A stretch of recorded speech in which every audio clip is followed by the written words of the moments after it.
bitch. Oh, excuse you? Baloney wash. I'm annoyed. I'm just here to give my opinion and Carrie Annie. Oh, it's Chris Avalon Unfiltered, bitch.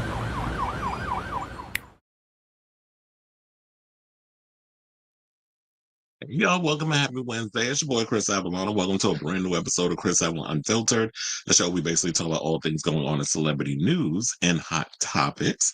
So if that is a show for you, please do me a solid, hit that like button and that subscribe button. Also be sure to smash the notification bell so that way you know when we go live with a brand new episode of Chris Avalon Unfiltered. And I was like, oh, let me close that. So we got some tea to spill today. With the fire, the wildfire aftermath in LA, there's a lot of talk about things being postponed, including the Oscars and the Critics' Choice Awards. So we're going to get into that. The Diddy documentary premiered last night. So we're going to talk about that. If you didn't see it, I'm going to give you all my overall review and all that good stuff. Plus, there was a documentary I didn't even know came out, but apparently Marilyn Manson has a documentary also, but I think it's overseas where it's airing. And Evan Rachel Wood, his ex, I think they were married. His ex, significant other. We'll just go with that because I can't recall if they were married or not. But anyway, she's in the interview and in the documentary, she's starting to spill some tea. So we're going to talk about that. Plus, it's a lot of lawsuits today. So we're going to be doing a whole lot of lawsuit breakdowns. So we got that story. We got the Neil Gaiman story with his essay allegations. He's the famous writer. Then Diplo and his RP lawsuit. We got to talk about Drake and his two lawsuits. He dropped one, but then did another one shortly after he dropped the previous lawsuit. So we're talking about that. Plus, Justin Baldoni is going in on Disney and the whole Nicepool thing and the bullying. So we got to break that down. Plus, with Joy Behar saying what she said in regards of like Carrie Underwood and that whole situation. Elisabeth Hasselbeck just felt the need to jump up on the situation, jump on the line, and assert her opinion in something nobody asked her to give her opinion on. So we're going to talk about that. Plus, let's talk about Michelle Obama skipping Donald Trump's inauguration. People are feeling away. A sort of fake outrage over there at Fox News. So we got to talk about that. Plus, Cardi B yet again is dragging us into the group chat, especially discussing things about her and Offset and Christmas and the kids not getting gifts and all this other mess. And there's some gay news in the world. There's some controversy in the world of the homosexuals, and that is the Tom of Finland co-founder was just removed from the IML. He was supposed to be a judge, and it was due to some Nazi regalia he was spotted wearing. So, and if a lot of you don't understand what that is, that's like the leather people. So they have the annual thing, and that's supposed to be happening this month, I believe. So we're going to talk about that and a whole lot more. So yeah, before we get started, please do me a solid and hit that like button and that subscribe button. Also smash the notification bell so that way you know when we go live with a brand new episode of Chris Avalon Unfiltered. Please and thank you. Let me hit my banner. Let's see who's in the room. Muzafar said good. so we finally have a date for the Terrified 3 streaming date, Valentine's Day on February 4th. Child, look, it's a lot happening on Valentine's Day between that and a couple of movies that I want to see. What's supposed to be coming out besides Hard Eyes? There's another movie that's supposed to be coming out too that I forgot just now that I want to see, but it's a lot of movies coming out. And Terrifier, I might end up watching that on Valentine's Day among all the other stuff I'm going to be watching. Was he married to her or did they date? But I do remember he was with Rose McGowan, and then he was with Evan Rachel Wood, and he's been with a lot of people. So they said basically they knew they had the potential to get $100 million, which was good on the fact that they kept it going in regards to the whole Terrifier situation. So I'm glad that they milked it so that way they can get $100 million, and now they've set a date. But I do agree with the whole thing. We do need to put away the whole 45-day situation, because I don't understand why y'all think after 45 days, just like don't put a number on it. And I think that's also what's hurting theaters when they come down to, oh yeah, we're going to release this movie around this time. And then when y'all do that, then what? Then it's like, oh, it's a delay or this thing or that thing. And stop setting release dates on things if you don't have it in lock. I don't think that movies need a 45-day release. I mean, a 45-day theatrical release before it's put on digital, because then that gives people the wherewithal to be like, you know what? I'm not even going to Go to the movies. I'm just because I know in 45 days, in like a month and some change, I could just wait for the movie to hit streaming or not even streaming, VOD, and I could just watch it that way instead of going to the movies. And I get people that feel that way because, the movies can be insufferable sometimes. When you're dealing with people with attitudes, you're dealing with people who don't have respect when you're watching a film. They want to be on their damn phone. They bringing babies into R-rated movies or bringing babies, period. It's just a lot of people just don't. It seems like they don't have respect for those who are around them. So I get it. I would rather sit at home and watch a movie, but there's certain movies I'm like, no, I got to be in the theater to see it. Robert says Elizabeth is a has been. The view, her and Nutmeg McCain, because them two stay anytime somebody says something that they don't like. All of a sudden, oh, I don't be watching the show, but you be keeping your ears to the damn streets. And you go and because I'm sure where she got the information from or why she decided to pipe up is because Fox News was talking about it. So she was like, "Oh yeah, I gotta come out and defend my front." Bitch, ain't nobody asked you to defend. Like Carrie grown, Trailer Swift is grown. She could defend herself. She don't need you. Oh yeah, I knew she was on Survivor. That's her claim to fame. That's not claim to fame. That's where she started. She went initially. Her TV debut was on Survivor. Then after Survivor, she ended up auditioning and getting on The View. It's the same thing with oh my god, what the hell is his name? They both was on the channel. Well, I think they both was on The Real World, and I think her name was Rachel. She was trying so hard to get on. Her husband was a politician too, and I think he was on Real World Boston or one of them. But anyway, his wife was trying so hard to get on The View and audition many a time. She never made it. But yeah, some of them come from reality TV, and Elizabeth, I believe, was the first one. I forget what Debbie Matenopoulos was doing before, but before she came on The View, they said they forget people like to go to their local fight. Yeah, because we do Fight Out on Tuesdays with AMC, and I don't necessarily do Fight Out on Tuesday. I know people that do because I don't really go to movies that much, but although I should get A-list because it's going to be busy in 2025 with movies, and I'm probably going to be spending a lot of time in the theater if I have the time. So I probably need to get A-list so that way I can get some free movies. I was like, what is going on? Why is my phone ringing? I think it's because.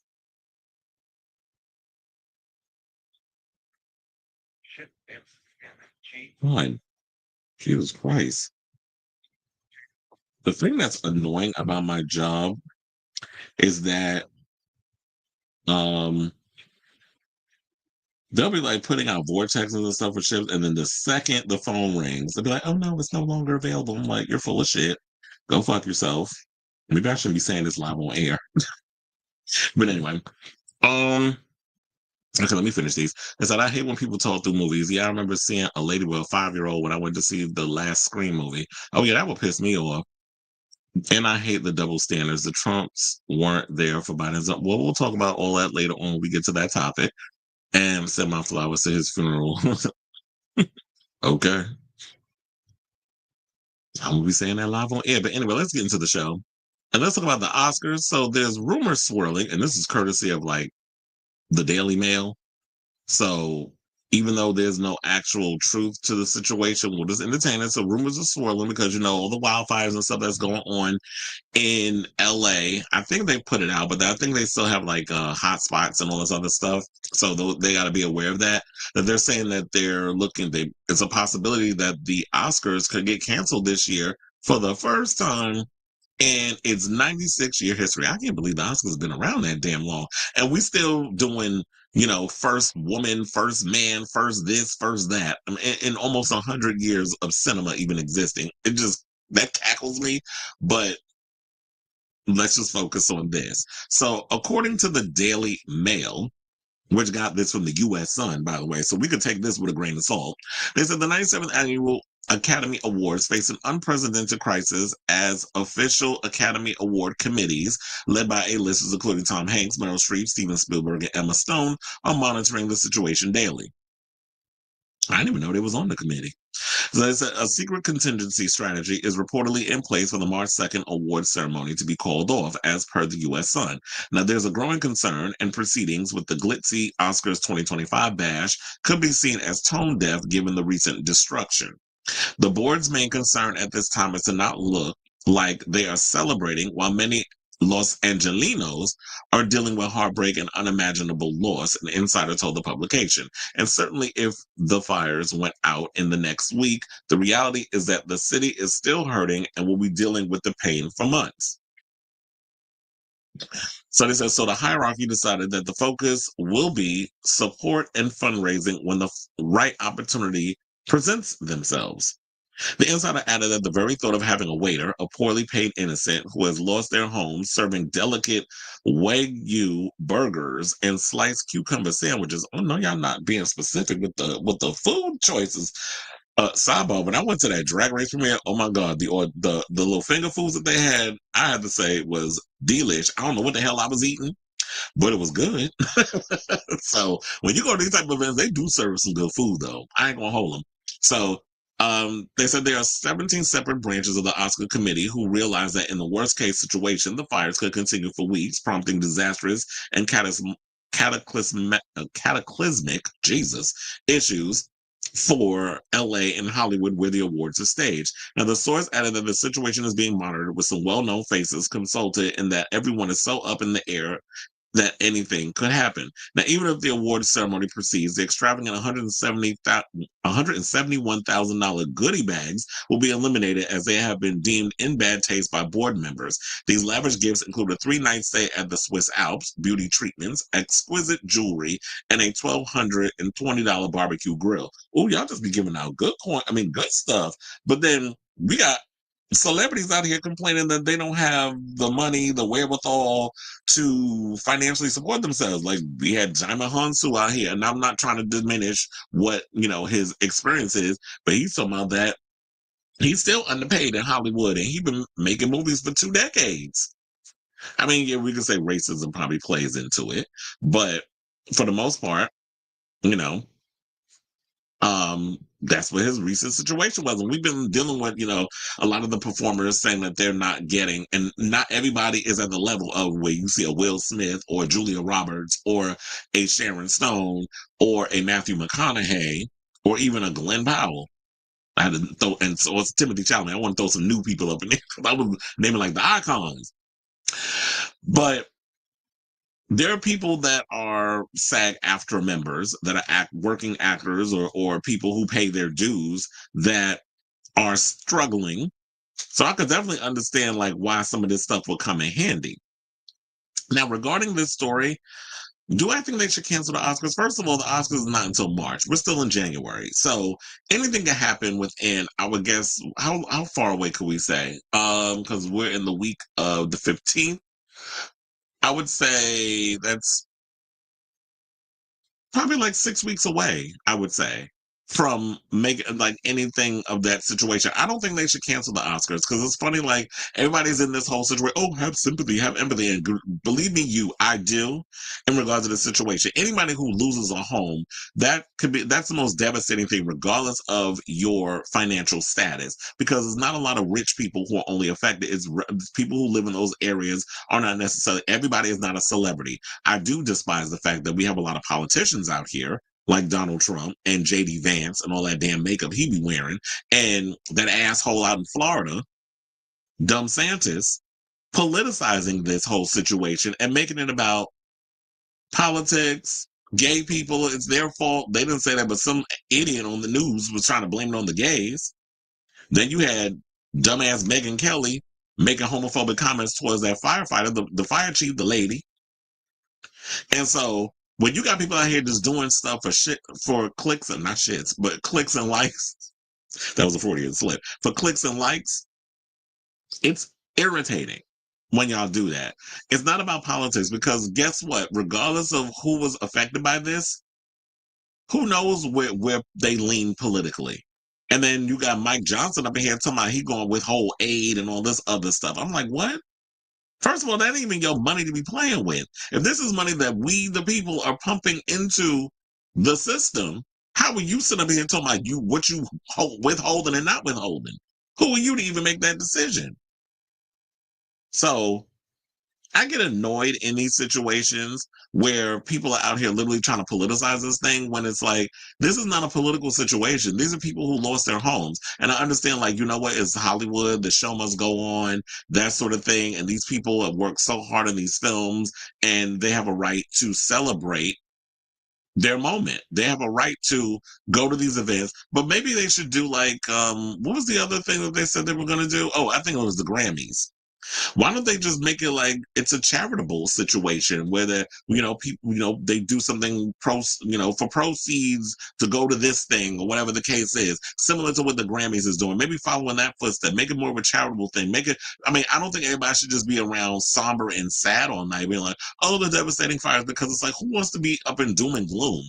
It should be a celebration, but at the same time, make it a celebration but a charitable situation. So why can't you do both?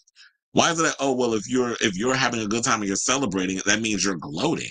Like, we've just become such a sad doom and gloom society where everybody has to be serious all the damn time. But y'all try to act like there's no sympathy and empathy. But the politicians is who we should be going at after we get all this situation situated. But now is the time for us as a people to just unite and try to help those who need the help. But I was sitting there like, well, damn, y'all here giving out almost like $171,000 goodie bags. I would like to get my hands on one of those. So I don't know. All I got to say on this is like, yeah, well, we don't necessarily know if this story is true. This is according to, like I said, the Mirror and the Daily Mail was reporting it and a bunch of other stuff. So this is like tabloid talk. But I can see the possibility of postponing. I don't know if they would necessarily cancel altogether because I can't see them trying to cancel something that's been an annual thing because there was like this crazy wildfire that I've never seen something like this in all the years I've been living. I've never seen something this crazy. So I totally get like if they want to take that step. However, until I hear it from the actual trades like the Hollywood Reporter, Deadline, Entertainment Weekly, Variety. If I hear from those places, then I'll be like, okay. But then I'll believe it. But right now, I'm just like, this is a rumor. Don't necessarily take this as fact or take it with a grain of salt. And I will definitely keep you guys updated on this story as it develops because as someone who went to film school and is a fan of movies and cinema and celebrating the art of film making and film in general, I wouldn't want them to want to cancel something because these people who work so hard and are looking forward to this moment of celebration or even just going home with an Oscar, I don't think that you should be canceling a night because of a fire and then trying to guilt people for celebrating their work, the things that they worked hard on. So, whatever your thoughts are on this whole situation, let me know in the comments down below. Okay, so I see I got comments, but I'm gonna get to that in a second. But before I get to um that story, I just want to get to this story, and I'll get to the comments. So while we may not have any idea what's going on in regards of the Oscars, we do have an update on the Critics' Choice. So according to People, they're reporting that the Critics' Choice Awards have been postponed again due to the ongoing wildfires ravaging through Southern California. Because I don't know if anybody knew this, but it was actually supposed to air on January 12th on, I think on E!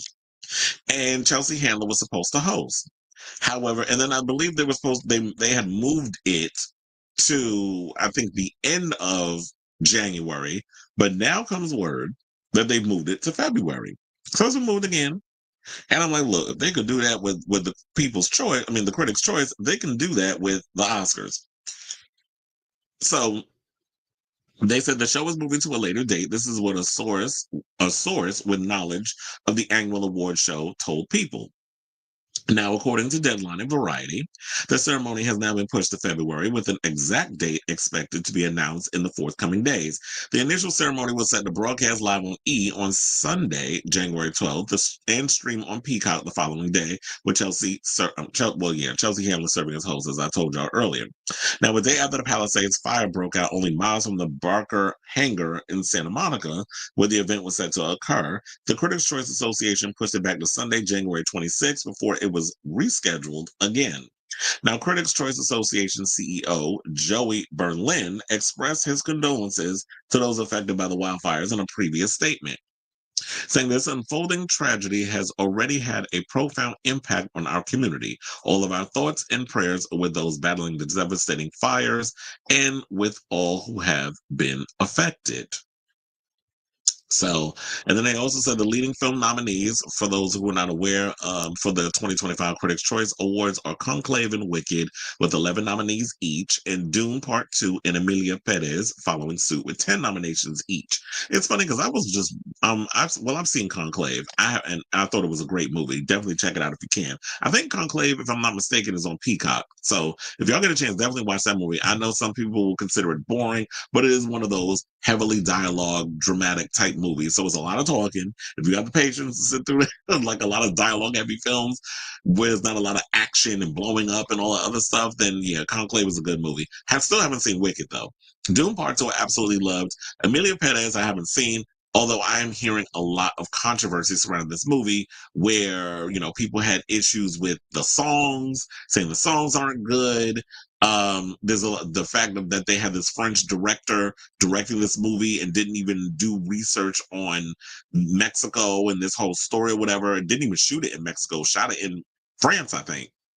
And you're doing this, and then they got in on Selena Gomez's horrible Spanish, because even one of my friends who speaks, well, I think Spanish is his first language, but anybody who Spanish is their first language, everybody was reading her accent and be like, the movie was good. I just didn't understand what the hell she was saying. It's like she was mumbling her Espanol or something. I don't know. I haven't seen the movie, so I can't comment on her lack thereof of Espanol. So I'll have to check it out. Now, they also said leading the television categories is Shogun with 6 nominations, scoring 4 nominations each are Abbott Elementary, Disclaimer, Hacks, and The Diplomat, The Penguin, and What We Do in the Shadows. Now, news of the 2025 Critics' Choice Awards comes a day after the Academy of Motion Pictures, Arts, and Sciences announced that the awards nominations voting period was extended through Friday, January 17th, and the nominations announcement was rescheduled for Thursday, January 23rd at 8:30 a.m. Eastern Time, and will be a virtual event with no in-person media. So as of Tuesday, January 14th, the LA fires have left 24 people dead, with 23 others reported missing. According to the California Department of Forestry and Fire Protection, the Palisades fire has burned over 23,000 acres and is only 18% contained. This is absolutely insane how these winds and Mother Nature, being the see you next Tuesday that she is, literally burned up 14,000 acres. People, hundreds of thousands of people lost their homes. And what's going to piss me off, because I know this ish is coming, is that you're going to have people, these damn greedy ass real estate developers, because they already denied a lot of people like the homeowners insurance and all other stuff before this fire happened, who are going to come in, buy up all that damn land, build a bunch of houses on it, and then jack up the prices and have y'all paying twice as much as what y'all paid before living in that neighborhood for the homes that you want to live in. So it's going to take years or maybe even decades to just rebuild all of that. And it's unfortunate that a lot of people, just lost their homes. So that's just crazy how there's like these mass fires, and we've been seeing so much of them as of late, but nothing like this. We've just been seeing so many of these massive fires that have been happening, these wildfires that have been happening in LA over the years, and their lack of rain. Like, there was a line, Tony was a line when he said it never rains in Southern California. I remember when I was living out there, I was like, damn, it barely rains out here. So in a statement to people, Governor, Gavin Newsom said that he's working in real time to ensure a fast and organized recovery effort, giving Angelenos the tools they need to rebuild faster and stronger. And hopefully that all works out. And I'm hoping that we don't get in a situation where, Mike Johnson dumbed behind, and then you got Trump being petty, who you're getting mad because you assume that LA is more or less more democratic than anything. Yes, it is it is a liberal state, California. However, not everybody who lives in California is a Democrat. So because you didn't win certain areas and you're going to be bitter and mad about certain things, you're going to take it out on all these people because you want everybody to just walk around. You want to walk around like this wannabe fascist leader, and you want everybody in lockstep with whatever it is you believe. So you want people, I guess, oh, y'all need to vote red if you want to get that. Like, no, you should not be having the whole people's, the aid of the people hostage because you feeling salty about something. Like, grow up. Just in general, to any politician who takes that stand. So that's the latest on that. I guess the Critics' Choice Awards, when that comes around, okay, that's great. But I don't know. I had to throw in my wildfire political stuff up in there along with the story. So whatever. So what do y'all think of this story regarding the whole Critics' Choice Awards postponing? And just like we told in the previous story about the Oscars, they're talking about they're going to be canceled. I don't think they're going to be canceled. I think there may come a postponement, but I feel like if they postpone everything to like the voting cuts off on the 17th, which is in 2 days, I don't know how that's going to work because all the people who voting, what if they lost their homes? How are they going to watch this? All those movies and stuff. Oh, who's even thinking about watching performances and movies and TV shows and all? Well, this is the Oscars. They don't have TV. They don't celebrate television. But who has the time to watch all this stuff when you just lost everything? Like, who has time to be thinking about that? But they'll figure it out. So let me know what you guys think of this story in the comments down below.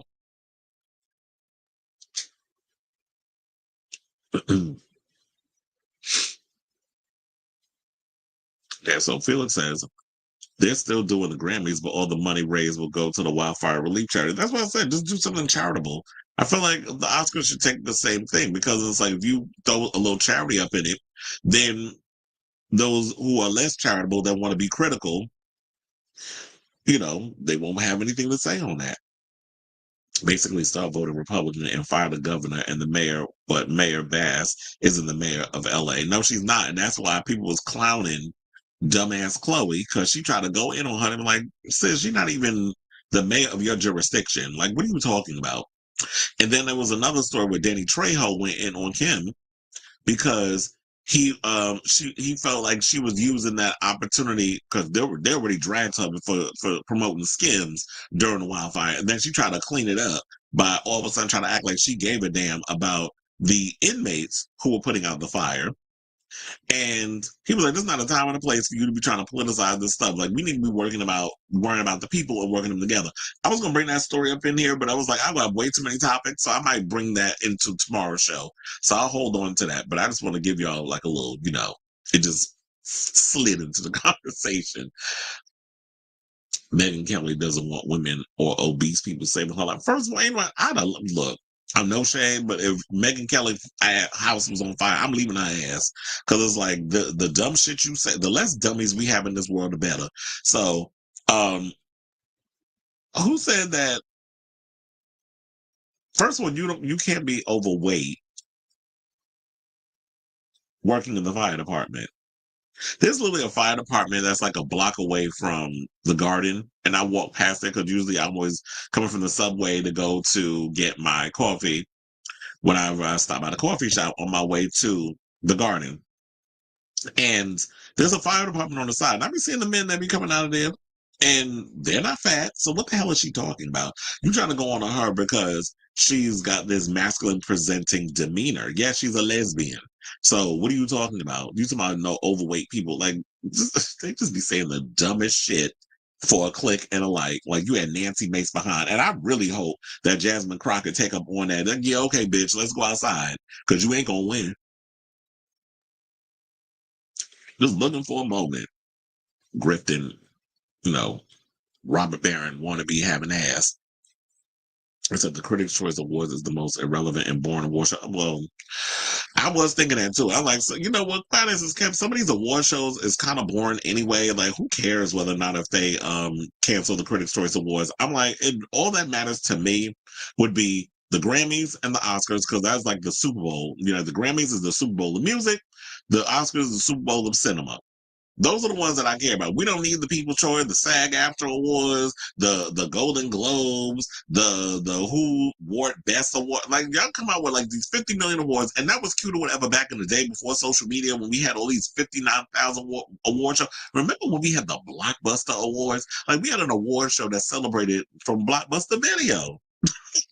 I think it was on the UPN network or whatever from back in the day. Like there was award shows for everything. I remember we even had like the fashion awards because RuPaul was on there in drag at the time. And I think that's when he got into it with Milton Berle, who was being disrespectful on that panel.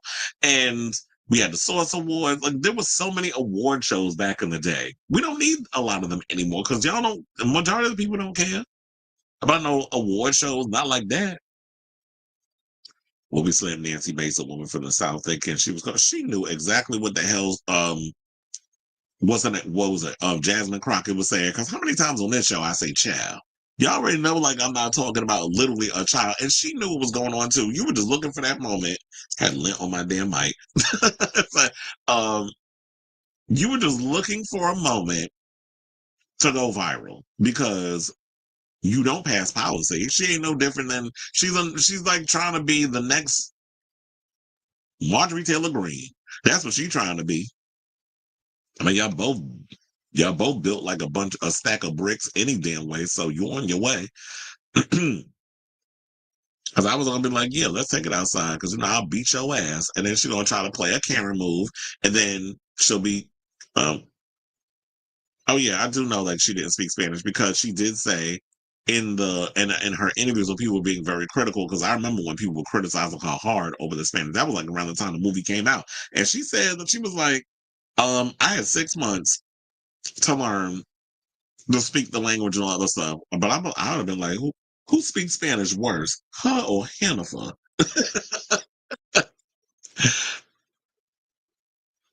Felix said, I think the Oscars is the most boring. Everyone seems so, well, yeah, because I think it's because of the type of energy that the Oscars give. It's the creme de la creme. It's the upper echelon. You got to be, it's all about, status when you're in that room. So you're amongst the elites when you're in the Oscars. So yeah, it kind of has that sense about them. But I do think they need to loosen up and have a little more fun. Maybe they need to incorporate a little bit of what they do with the Golden Globes. They should sit them at tables, give them alcohol so they can loosen up. They need to do that. But it's like, yeah, so it's the Grammys, the Oscars, and the Emmys. Those are the ones, in my opinion, that are the most important awards on the show. And I guess, and you know what? I'll even throw it in the SAG Awards because SAG is you're celebrating your peers. And all the people who are part of SAG are the ones who are voting. So there's that too.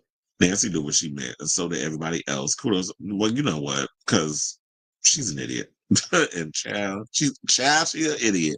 I think that only ones that should air on TV are EGOTs. Well, yeah, the Emmys, the Grammys. I do agree that the Tony. Oh yeah, the Tonys too. I almost forgot about them. The Tonys as well. The Oscars. I do think like yeah, y'all should just have the four horsemen of the Hollywood apocalypse, which would be the Emmys, the Grammys, the Oscars, and the Tonys. Those are the only four ones that's I feel like the most important. All the other award shows we don't really need because quiet as it's kept, ain't nobody really watching them. I do watch the Tonys because they show you a lot of stage performances. I actually hope what happens, even though it's an off-Broadway show, and shout out to Lady Bunny for shouting the show out. I really hope that this year, that they allow Drag the Musical to do a number at the Tonys because that's a really good show. I think everybody should check the show out. The tickets are not really that crazy expensive. Well, I wouldn't know. I got in because Alaska's partner got us in and we got to see it for free. But for the most part, the play is really good. But I did look at some of the tickets. Tickets are no less like under $200. So if you have a chance to see the show, because one of the guys was asking how much we pay, like how much was the table, for the sit at the table. It was like I don't know. It's like because we knew people in there. It was like we got in for free. So it's good to know, folks. But it was just like, yeah, The tickets aren't expensive. I mean, the tickets aren't expensive. Now, and look, there's ways like if you go to the ticket booth, the TKTS booth that they have one in Times Square, which I'm going to, and the crowd has never been that crazy. I guess because my friend Joe is a theater connoisseur and he knows his way around trying to get them good tickets. And when we would get tickets, we would find tickets that was like relatively cheap. You got to just know where to look. I know they have another ticket booth at Lincoln Square, but who was going 30 blocks to get tickets over there to come back? I mean, it's not that's like it's that far because Broadway is literally like a lot of the theater stuff is like from 42nd Street to like maybe close going towards 60th. So it wouldn't be that bad. But I don't want to walk all the way to like 64th Street to come back and go see a show.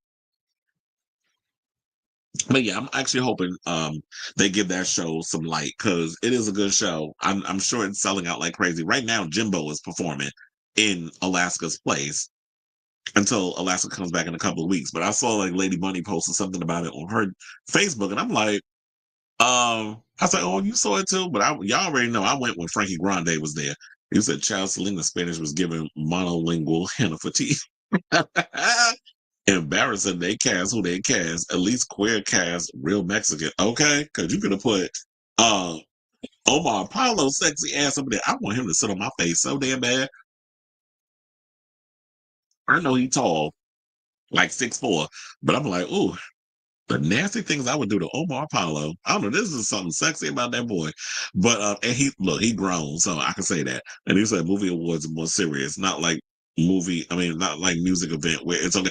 And I know because I was like, John Campy, I guess, was talking with something or another, and this is why I just be feeling like, okay, y'all just be a little too serious. Because he was even talking about they need to take out the musical numbers. I'm like, for what? Like if you do musical numbers in there, it's because they're doing best original song or whatever. Why not have those moments of the artist getting in there and singing their songs? I don't mind a little performance stuff, or that they could bring a little Tony-esque type situation to the opening, whereas like you had certain people get up there and they do a dance number. I don't mind that. Y'all need to make the Oscars exciting and bring people in to watch it. Because look, the elders are dying off, so y'all got to find ways to. And I'm not saying that you need to nominate Deadpool and Wolverine for Best Picture, but I'm saying that y'all need to just make it a little more exciting because a lot of the elders a lot of us who grew up watching the Oscars, we're kind of, I won't say me because I'm still young, but a lot of people are teetering out.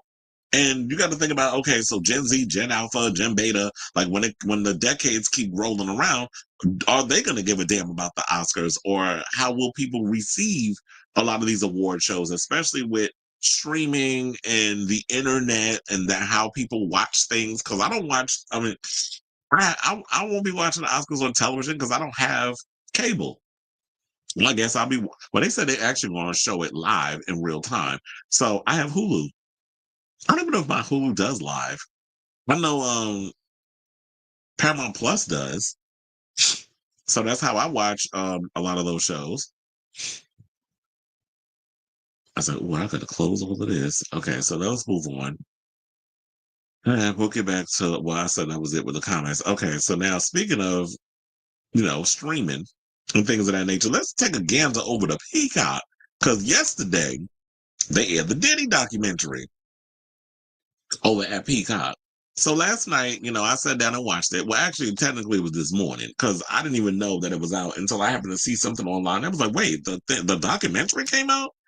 I was like, "Oh, so let me go check," because a lot of times when I'm done with the show, it's like I'm still working. Like literally, when I close this laptop and I'm done, is I had to go back and watch the show. I'm doing the timestamps. I'm editing clips from the topics that I've done, and I'm uploading it on YouTube. So it's never a dull moment. It's like a 24/7 job. I'm not complaining. I love what I do, so it doesn't really feel like a job. However, so I was like catching up on a bunch of other stuff. So then I didn't start watching the Diddy documentary until damn near 1 o'clock in the morning. So I went to bed late. So I was like, let me sit up and watch this. But the only thing is with Peacock, that's the only damn channel I have that I do the ads. But the ads isn't bad. The ads is like 60 seconds. So I tolerate it. But I was like, oh my God, but the ads and everything is going to make it longer. So I'm going to be up longer watching this. But nevertheless, I watched it. I made it through the wilderness. Somehow I made it through. Ooh, ooh, in the words of my girl, Madonna. And the reality of it all is I I was left a bit underwhelmed. So I'm going to give you all my overall view. So I watched the making of A Bad Boy on Peacock. And like I said, I was underwhelmed. The film states, that it went into full investigation mode after Combs' explosive September 2024 arrest, and the crew that worked on the documentary began speaking to Diddy's closest friends to get insight of who he was and who he is now. So, courtesy of Vibe, they actually put together 5 explosive takeaways. So we're going to go and I'm going to use that as my springboard to give my overall opinion. So the first thing they get in, they start talking about is the City College Stampede payments. Now, I'm sure a lot of y'all, or maybe y'all weren't really aware, but there was a situation that happened back in, I believe, 1991, where there was like a college situation that was going on. I think it was like a basketball type of situation, and they oversold a lot of tickets. The place was super packed. There was a stampede that happened. People passed away. There was one man in the interview that pretty much said like, "Oh, CPR was given," and he saw Diddy giving people CPR.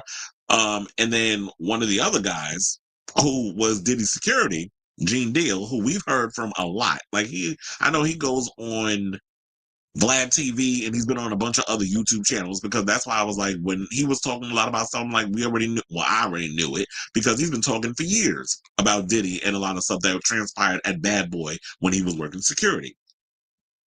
He said if somebody tells y'all that there was some CPR given, they're lying to you. There was even one girl that was like, she was trying to give CPR but couldn't because everybody was just hovering around being nosy. So, according to what Vibe had put together, it said in connecting the perceived heartless behavior from Diddy over the course of his career, the film covered the oft-forgotten City College stampedes. On December 28, 2021, Uptown Records, Diddy, and Heavy D, may he rest in peace, put together the first annual celebrity basketball game, with the event set to include appearances by both artists and other big names such as LL Cool J, Mike Tyson, and more.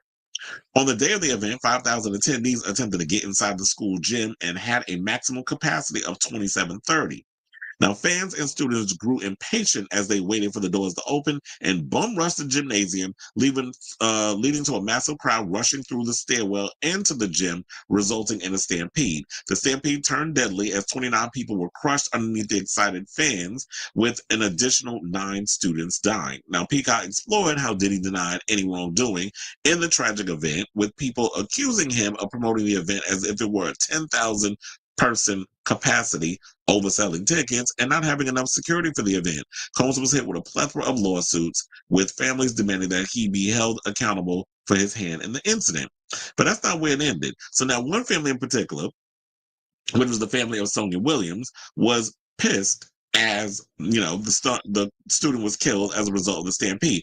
Now, Williams met Diddy through a then girlfriend, was given a ticket by Combs to attend the basketball game. Now, Combs bet with Sonia's brother, Sonny Williams Jr., to discuss doing something in his sister's memory. Now, Diddy allegedly, and this is why I cackled when I saw this, because I was like, I'm going to windmill his ass over this. He offered him $50,000 to make things right, which he felt was a slap in the face. Meanwhile, he was like, Diddy is worth, at the time, like $50 million, but you trying to offer me 50 grand to make things right? So for those who aren't aware, it was like he was dragged through litigation for at least 6 years with the producer. He wasn't hit with criminal charges, but they said he settled out of court. And some people revealed they were getting like 40K, 50K, and that's pretty much what they were selling for. I would have went for something higher, because ain't no way in hell I'm settling for some damn 50,000 damn dollars in no situation. So yeah, there was that. That was one of the people that I believe that lost someone during the stampede. The next thing they addressed was Biggie's death. Now, this is something that has always been hovering over the diddler and been floating around in many hip hop circles for over 30 years, which I believe. Wait, Biggie died in, I think, 1994. So we're now in 2025. So yeah, it's going to be like, I think he passed away. Did he die in March? I think. Um, I'm thinking that was around the time. If I'm not, I might be mistaken. But I remember it was like the spring or maybe the summer, because I can't remember the exact date. But that's neither here nor there. The reality is, Biggie, it would make him 31 years since he was Pow Pow out in L.A. When he was, I think they went, where would they go to? The Source Awards? I think it was the Soul Train Awards, something or another. And they implied that was like, Biggie was somebody, he was going to London And Diddy was like, according to Gene, Diddy was like, oh, he not going to London. So he was trying to, so the implication was in the documentary that Diddy may have had something to do with Biggie death and had him set up to come to LA, even though there was a whole East Coast, West Coast beef going on between Bad Boy Records and Death Row. So there was been a lot of stuff that was going on. Because I remember this. I was literally a kid when all this stuff was floating around. And of course, me being, growing up in Brooklyn, I was a huge Notorious B.I.G. fan. So they basically were saying, so for those of y'all who are not aware, because, I always got to try to round it around, Biggie was pow-powed in a drive-by shooting in 1997, and, he died at 24. Now, as decades have gone on, there have been conspiracy theories. So, like I said, Gene Deal, Combs' bodyguard, and he was his bodyguard from 1991 to 2005. He basically addressed the theories that Diddy was directly involved. Basically was saying he not really suing on them, but, it was implying like he may have had something to do. So, so his quote was this. He said, Biggie was telling people he had to be in London, but Puff was telling people he ain't going to London that whole week, saying that Combs basically has scheduled for Biggie to attend a Vibe magazine party in Los Angeles instead. Now, after Big was pow-powed multiple times by an unknown perpetrator, they rushed the superstar to the nearby hospital. And they said it was like a couple of blocks away. It was there that Dill had another tense interaction with Combs, recalling how Puff ran out the hospital door and grabbed my arm and said, Gene, we gotta pray. He then claimed that he shot back to Puff, pray for what? That nigga dead, bro. Just, and saying that he basically was stunned. And then he said he had this look in his eye like he couldn't believe that Biggie was out. Like he wasn't here no more, that he was dead. And it's like, what you think was going to happen? Like, you knew tension was high. Clearly, your head was in the clouds or something somewhere. You really thought like y'all was coming over on the West Coast and there wasn't no people, no gang members or something or another. Like the way you was running around New York City is not the same way that you would come over to the West Coast and think like nothing was going to happen to you. Especially, like I said, when tension was high on the West Coast.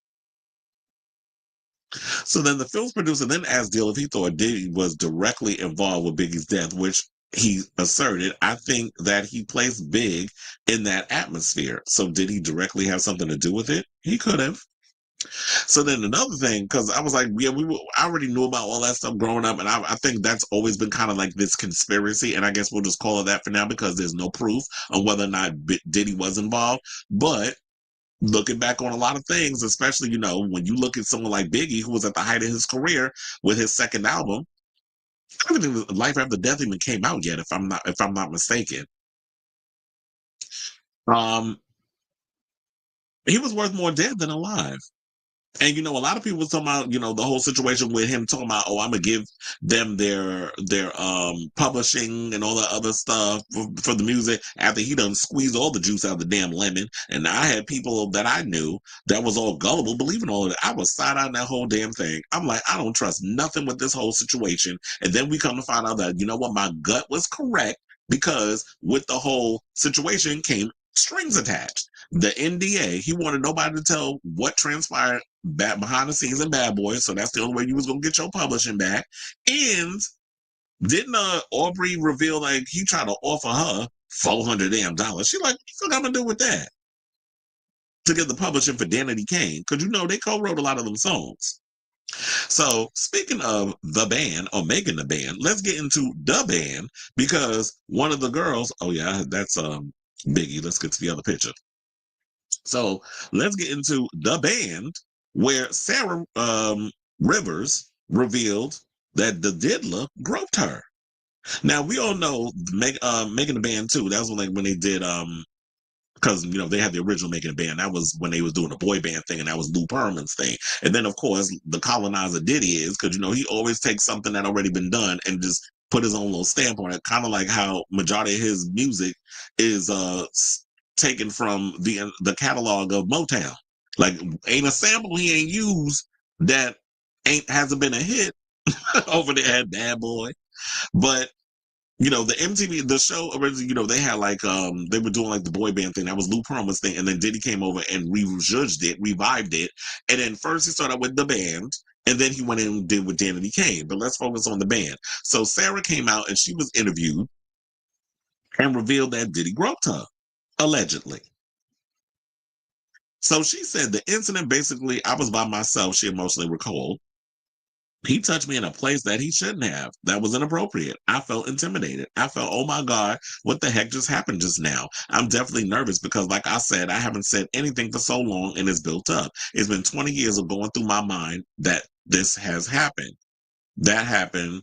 This was stopped, mentally draining. And then she was like, then she went down and she started fidgeting with her hands and was saying of like how she was just nervous.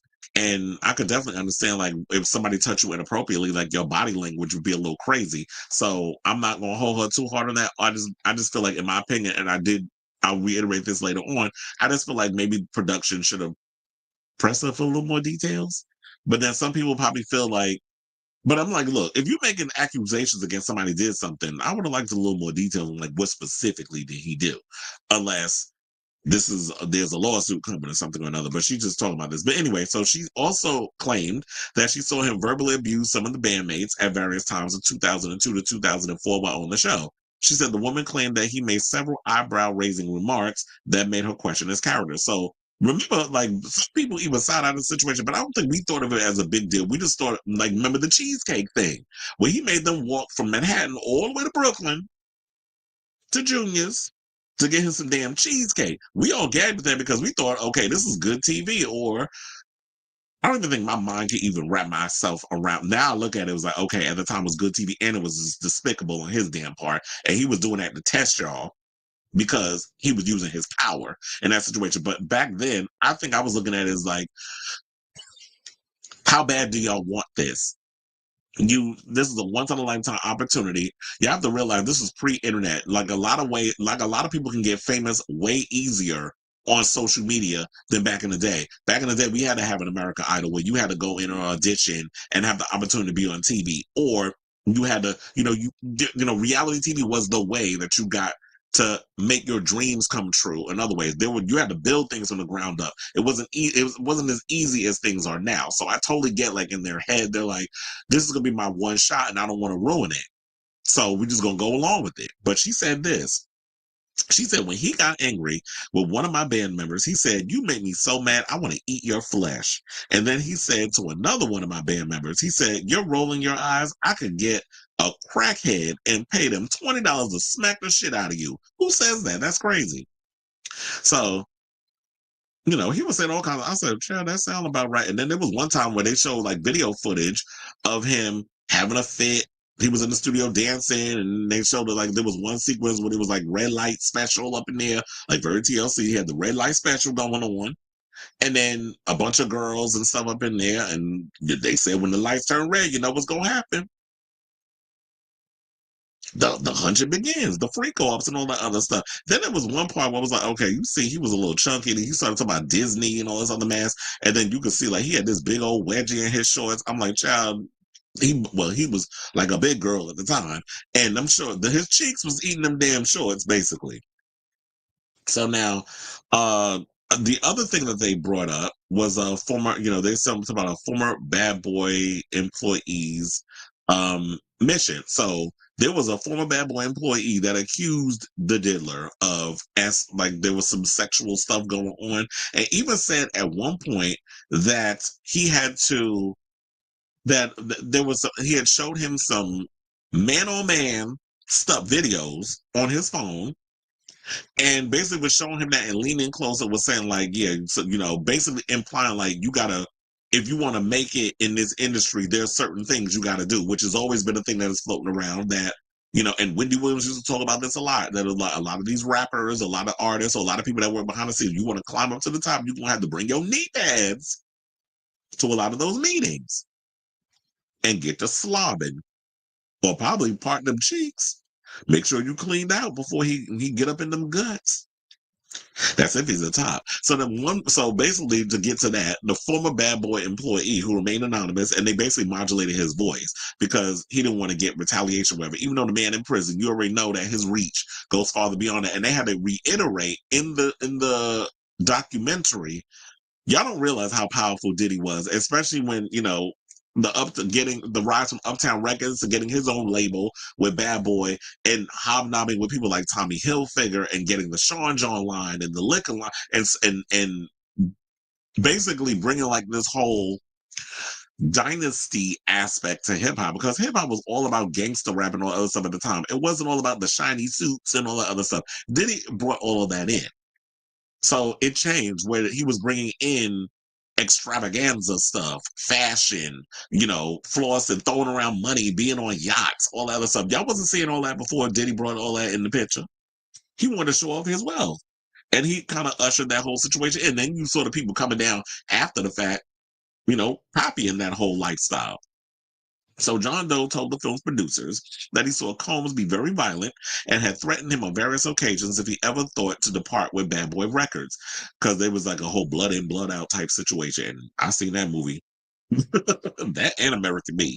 So it was like John Doe claimed that at one point, Combs showed him a video of two men told you having sexual relations and told him that this was what people do in the industry to get to the top. The producer then asked John Doe that Combs had what specifically that Combs had him do, to which he responded. He said, "That's a sticky situation.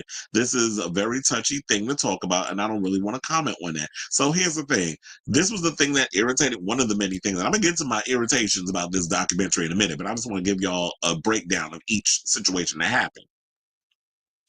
The irritation for me was that if y'all gonna bring some stuff up, why you not, as a producer or as an interviewer, really pushing to get an answer? Because if you're insinuating that Diddy showed you man-on-man videos, sexual videos, and there's an alluding to like, oh, if this is what you do in the industry to get to the top, which, quiet as it's kept, a lot of male artists have done some homosexual things to get to the top. I'm well aware of how this business goes, and I've been saying this for years. But if this is the case, then why didn't you elaborate? Just say like, okay, well, maybe were you forced against your will? Are you homosexual in real life, and that was something you were into? Like if you're gonna put that out there, I want the tea. And I think you owe it. I know some people are like, oh, that's being nosy, but I'm like, if you open Pandora's box, don't get mad if I decide to, go through Pandora's box to get to the root of the situation. Don't put nothing out there if you're not going to follow it up. Because we didn't even have to know about it, but you put it out there. So why can't I ask? So then they said, additionally, Doe claims that his job was full of various activities, but Combs often had him go on missions, which included gathering most likely underage women for alleged freak-offs. Now, the other thing that they really hit on, and I think this has been another conspiracy theory regarding this, that Kim Porter didn't die of pneumonia, that they feel like somebody actually unalived her. So one of the things I did like about the documentary, they got Albie Shore to speak. And he even spilled some tea. He let us know, because there's always been this rumor, and I've always been confused. I'm like, how you let this man take over your woman and your child and all this other stuff? But he reiterated, and I feel like the same thing that he did to Albie Shore, now that I think about it, he did to Ryan Leslie to get Cassie. Because Albie Shore said in the documentary that he was in the studio recording music, because what people didn't notice that he put money behind Uptown Records to help launch that label, which I didn't even know that. I don't know that he was heavily behind that. And Diddy was an intern at Uptown at the time before he rose and got his own label. So Kim Porter was in the studio at the time that Albie Shore was recording music, and Diddy happened to come in there, and I guess he was like a deer in the headlights. Like, he saw this girl, he was like, he had to have her. It's like, oh, she's the most beautiful woman in the world. I wish I had somebody like her. And Al was like, you do, and that's Misa, which would be his other baby mama. So I think it's Christian mother. So he was like, yeah, you got your own girl, but he was up in there trying to seek her out, and he got what he wanted because he was Diddy. And she went on with him, and they dated off and on over the years. Gave him 3 kids. He had Christian, she had Christian, and the twins, who I believe are like 17. And the same thing I realized, because I was like, oh, I didn't even put that two together. So when Albie Shore was talking about it, I'm like, oh, wait a minute. So he actually got Cassie the same way, because remember, Cassie was an artist under Ryan Leslie, and Ryan Leslie and her were dating at the time. And Ryan Leslie has implied that Diddy pulled a stunt where he saw this girl and kind of weaseled his way to get to her. And then we started hearing the stories about the abuse, which allegedly they were saying that was the same thing that he was doing to Kim Porter, allegedly knocking her around. So Albie Shore was also featured, as I said in the documentary, where he spoke about his and Diddy's late ex, Kim Porter. Now, while discussing Porter's 2018 passing, the 56-year-old referred to it as her murder and then asked, am I supposed to say allegedly? Now, the singer, nay Albert Joseph Brown III, detailed how he had seen Porter before her death and said that she was healthy. However, hearing reports that she died of pneumonia led him to the conclusion that something far more sinister had happened to her, saying, nah, something is not right with this. Now, Brown recalled one of the latest conversations with Porter discussing Sean's dark transformation. Brown claims that Porter made him promise to never speak about her life with Combs because she was in complete fear of my life. Now, and they also said that she was keeping tabs on him too. Like she had like a tell-all was coming, and she had written some things. I think it was on her phone. She had a diary or whatever, and somebody had found out, I guess, and got a hold on it, I guess. It's like, damn, I can't figure out the word, but got a hold of it. And then he was trying to say that she had passed away from pneumonia. She was like 47. And it was like, how she passed away from pneumonia? But look, if the autopsy report came back and they found no foul play, then if you have the wherewithal when you want to dig and like get a private investigator and look into her murder or whatever, then Al, you could do that. He also talked a bit about like, because there was always this implication that Diddy adopted Quincy. He said it was all publicity, that he is not he is not Quincy's legal guardian. Like, he's not his father. It was the fact that Kim was living with Diddy and all this other stuff. And I guess because Diddy was in a better position, he had way more money and way more access, that Kim went along with that. And then all of them lived up under him. And he said, if you paid attention, and I never thought about this, but he was like, if you pay attention, his last name is still Brown. I was like, you're right.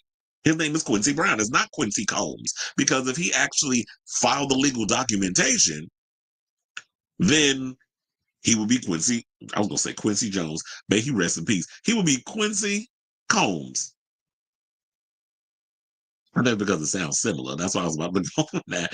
But then they also said, he said, after Sean starts to see Kimberly and I remain friends. He always referred to her as Kimberly, which I thought was cute.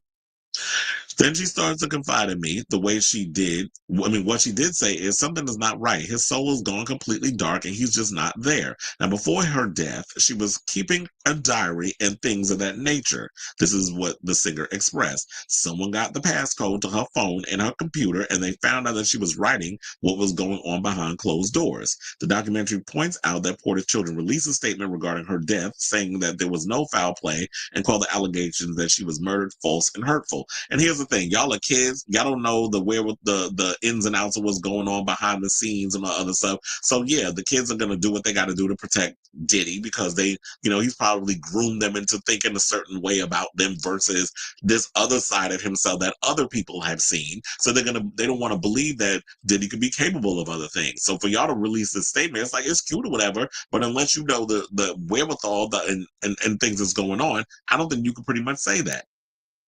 Now, additional information from the doc's producers asserts that LAPD has no reason to suspect foul play and there was no criminal involvement in her death. The coroner's office determined that her official cause of death was lobar pneumonia. Now, Al even suggests that the other people directly involved with Uptown Records' success, Heavy D and Andre Harrell, both died, and that it could be a coincidence. It should also be noted that the doc states that the law enforcement did not consider Heavy D and Andre Harrell's deaths to be suspicious in any way. So yeah, they did hit on that. Heavy D, I believe, died of a heart attack when he was flying on the plane. I think he had like blood clots or something, if I remember correctly. But he was always having health issues. And the same thing with Andre Harrell. Andre Harrell, they said he had like a string of health issues. So there was that. And they also talked about Diddy's mother and the connection with her, and how Gene said that he quit because his mother was getting on his damn nerves. One time he had to cuss out Diddy because Diddy was being disrespectful to his mother. She said something. He said, didn't I tell you not to get up in my fucking business something? He said, wait a minute, you need to apologize to your mother because you don't be disrespecting her like that. And he was like, but she always in my business. He said, that's your mother. So I got he had to check him. And Diddy got checked and Diddy apologized. But then Diddy also came to Gene's defense because apparently Diddy mother thought that she had maids running around that damn place, and she was mad because she could get everybody to go get her stuff, get my bags out the car, go get this, go get that. And then Gene was like, and she was saying something to Gene. He's like, I'm not doing that. That's not my job. Why everybody else do for me, but you don't? He said, because, and I was like, in so many ways, because I don't work for you. That would have been my attitude.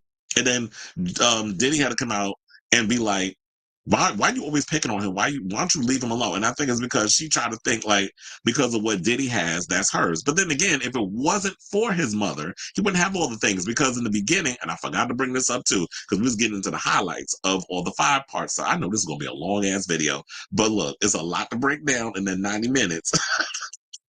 So they were talking about like from his childhood, and I do believe that all of this stems from his childhood. That when his father was killed, because his father was a drug dealer and all this other stuff, they left the Janice a lot of money, so she went and used that money, whatever, to go buy a house. So Diddy grew up looking like a rich kid. At 4 years old, he's wearing the finest of clothes. He's got a little fedora on. He's got jewelry, all these other things. He was also bullied. So they said, like, while he went to an all boys, I believe, Catholic school. So he went to a private school. And there was this one particular kid that used to pick on him. But he had one of the other kids was like basically his protector until he went off to like college. And I think he was in the military or something or another. So Diddy didn't have that no more. But for the most part, it's like, yeah, Diddy was getting bullied immensely. And he wasn't a fighter. So it was like he grew up looking like he had a silver spoon in his mouth. And I know that pissed off a lot of people, especially in the area in which he lived. And then it was also alluded to about the sexcapades that was going on at Janice's home. And I do feel like because he was exposed to a lot of that as a child, not understanding boundaries, that may have played into a lot of his sexual kinks that are displayed in this documentary, especially when there was one scene where there was about one girl who does come on the thing. I can't remember her damn name, and I'm sorry that I can't remember her name, but there was one girl that filed a suit that was brought up about the being R-worded with a remote control and how they would break and like do the whole bringing in the girls and how in those days, well, I don't even think they still do this when they do with the prostitutes. How they break you in and want to like break your soul, so they have people running a train on you for hours. So you getting R-worded for hours by a multitude of men. That's breaking you in. So I think that man played into his kings because they said while all this was going on, he's sitting there recording it and pleasuring himself and all kinds of other stuff. And I'm like, child, and that's going to be his downfall because of all these little videos. And then of course they hit on Cassie and all that other stuff with the lawsuit and all of that. So to wrap all this up, I'm not going to hold you. But I felt besides, what Al B. Shore said in his package and me kind of giving all this stuff, I don't feel like I learned anything relatively new. I just felt like some of this stuff I already heard, but it just got a little remix thrown on it. So, I've been following all the tea where Jaguar Wright's been spilling, and they did bring her up in there a little bit, but it was a clip of something that she had insinuated, kind of alluding to that all the people that was at Uptown, from Andre Harrell to I'll be sure almost passing away because he was in a coma, and Heavy D, that there may have been a connection of Diddy possibly trying to take them out. It's a conspiracy theory, but that was something they alluded to. So I'm gonna follow all of this. We was aware of the Cassie lawsuit and the footage with Diddy seeing kicking, and dragging her across the hallway. There was also because they said that they had never seen him do nothing like that.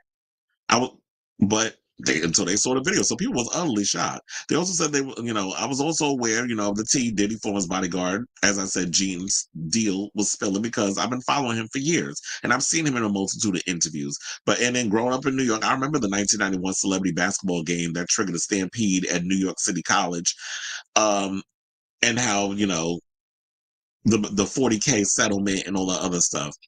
But I wasn't aware of this. I wasn't aware that Sonny Williams reluctantly accepted a $50,000 settlement for his sister's death, even as Combs, then a burgeoning hip-hop impresario, was worth more than $40 million, and Williams even called the offer a slap in the face. But he ended up taking it anyway. I guess he's like, I might as well take it. It's better than nothing, right? I also was not aware of the part where Diddy inappropriately touched Sarah from the band. And like I said earlier, I wanted him to go into further detail about that. I know it's like triggering and it's hard for people to talk about sexual assault or SA, sorry, because algorithms. But I feel like if you're gonna put something out there, like elaborate a little bit more, because this is an accusation that's going against somebody who's in jail waiting to face trial for all the alleged things that he was doing to people over the years, hundreds of people. Um, now, overall, the Making a Bad Boy met, it kind of felt to me like it was a rush job. And I understand like why you're doing this, but I don't feel like it's good to do a rush job at the expense of someone who is currently in jail awaiting trial. Because of all the drama that's going on, y'all want to capitalize. So I see like Peacock wanted to capitalize on this. So I'm hoping that the 50 Cent Netflix doc and the 4-part Max series that's coming out and at the end of the month will fare much better. And I do feel like a lot of the stuff, like, you know, when there was someone, because remember, we talked about his childhood friend, Tim Dog Patterson, revealed that growing up, he and Diddy were exposed to a lot of sex in the house because, you know, Janice was throwing parties at the house on the weekend. And he said that's what we was privy to. This is what we were fed. Was it desensitizing us? I'm sure it was. Were we aware of it? No, that's just Saturday night. I've always been asked the question why. I don't know the answer to why. I just truly believe it goes back to childhood. And funny enough, all roads always lead to the childhood. So on the weekend, Combs partied in the house, and he said we did that a lot. He was around all types of alcohol. He was around reefer smoke, drug addicts around, lesbians around, homosexuals. He was around pimps, pushers. That was just who was in the house. People that attended the parties were from Harlem, from the streets. It would be, it wouldn't be a thing to mistakenly walk into one of the bedrooms and you get a couple in there butt naked. So when you see all of that stuff, and then, you know, you're using drugs in order to not only sexually assault people, but you're seeing people using drugs as a way to get off because, you know, and especially in our society, there's this overall shame that's built around sex. So a lot of times the only way people feel like they can get off is through drug use. And Diddy also seeing, you know, girl on girl action, dude on dude action. You're like, there's no boundaries, no limits. And then when you look at somebody who has all this money and all this power, how do you tell someone of that magnitude the limitations of what they can and cannot do to other people? Because he didn't learn boundaries growing up. Janice clearly didn't teach him boundaries because when you're a kid being exposed to all this stuff at a young age, you don't understand what boundaries is. So then when you walk in and you throw millions of dollars on top of a person who doesn't understand boundaries in sex, this is what you get. So that's what I pretty much got from the what was it, the docu-series. And so yeah, that's all I got on that right now. I'll definitely be checking the other ones out. I don't know if y'all cared enough to check it out unless my review was enough for y'all to get all the details. But if you are interested in checking out the Diddy Peacock documentary, it is, as it says, in the lower third on Peacock, and you can definitely check it out. Otherwise, just go by what I just told you. So let me know if you have seen it, or if you plan on checking the docuseries out. Let me know in the comments your overall thoughts down below. Ooh, child, that was a long one.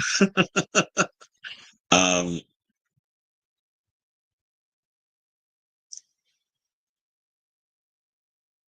okay, so let me see. Excuse me. Hey, so Felix said, I'm going to watch after you're done.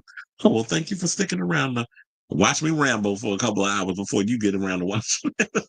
They said, oh, he passed away in March. That's why I was like, I knew it was March when he passed. I just couldn't remember the date. Streets whispering the Diddler put a hit on Biggie. That's what I said. That's been an old tea regarding that. Like that's something we've been talking about for decades. Life After Death came out March 25th, 1997, literally after a couple. Oh yeah.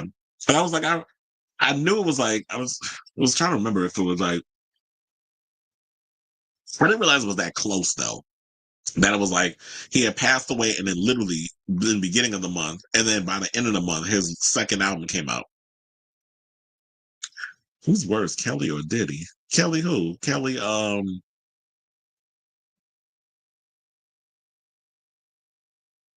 you talking about R. Kelly. I was like, Kelly? It took me a second. I was gonna say R. Kelly.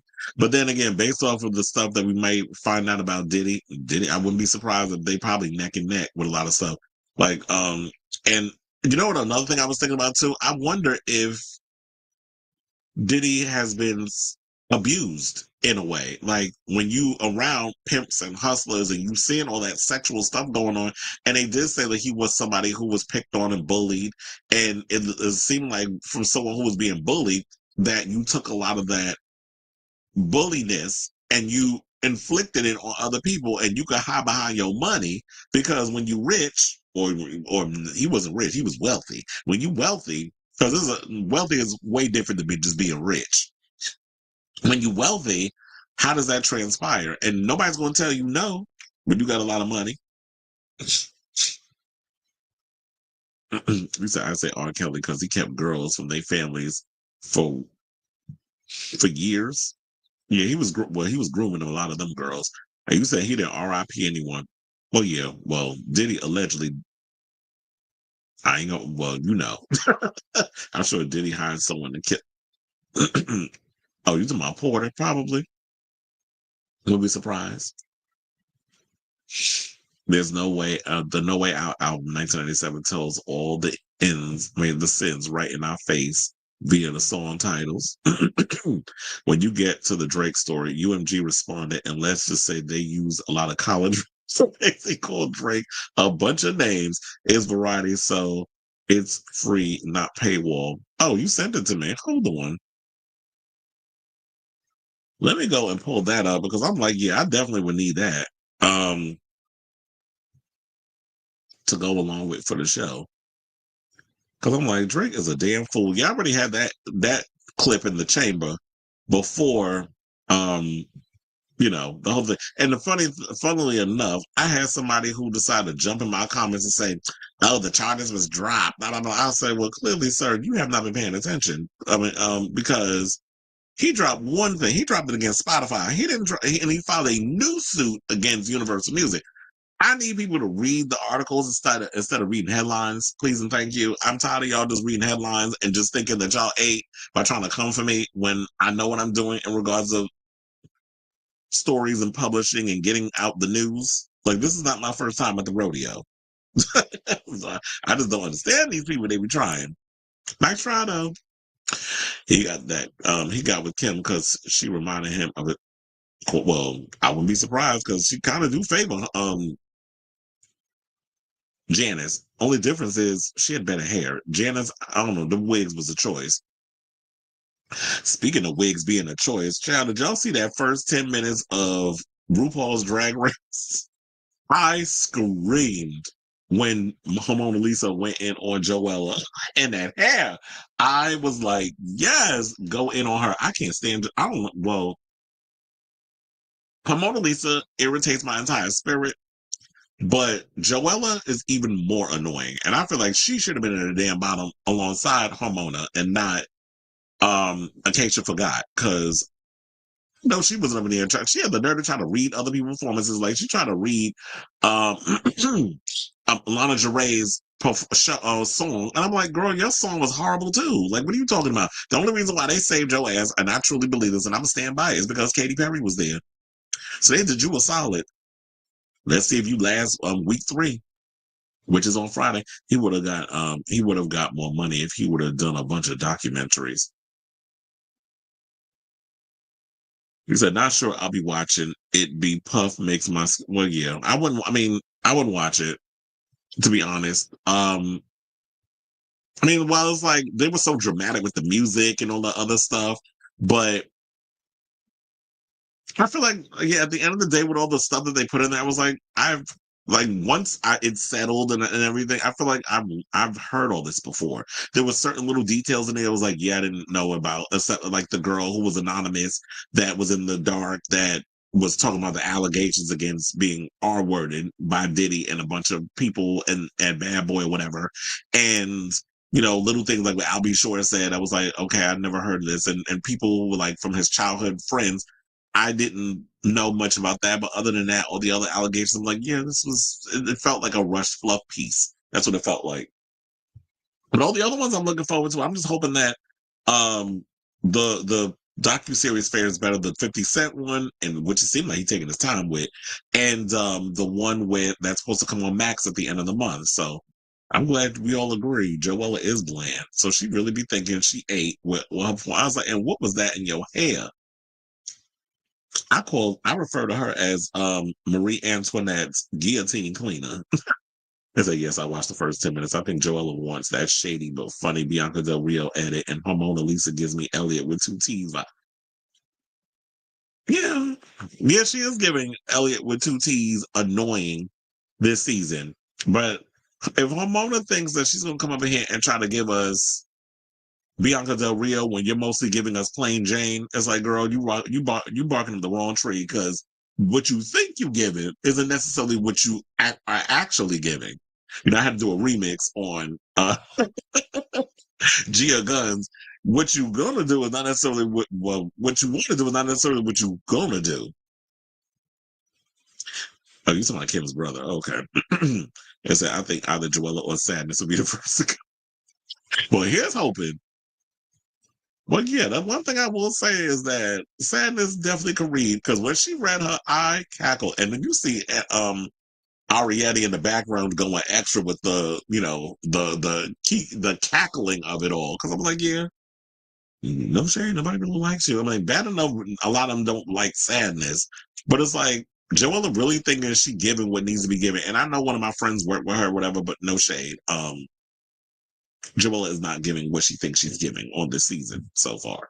So, but you know, I'll definitely be keeping tabs on Drag Race. We're gonna be talking about it on this show. I'm still thinking about doing like the whole after show thing, but I know like the way my schedule and stuff is, it's gonna be hard to do like a directly after the episode, especially if there's times where I'm not gonna be able to watch the show on the Friday that it comes out.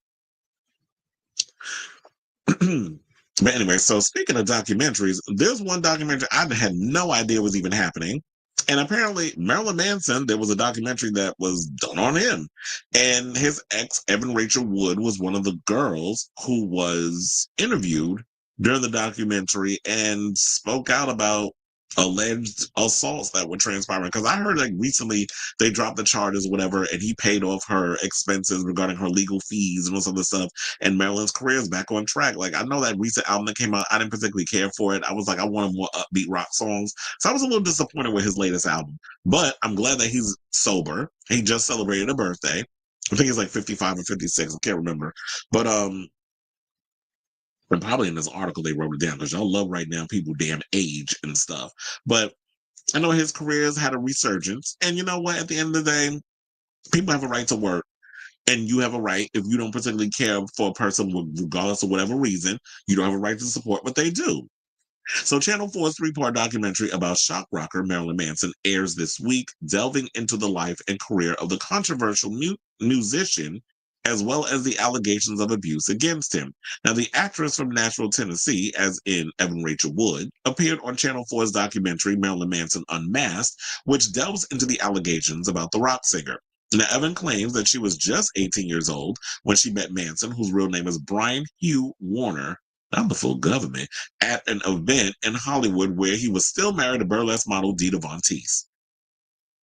She admitted that she did not think anything romantic could happen between them because she saw him all as this well-established, much older man who was taken.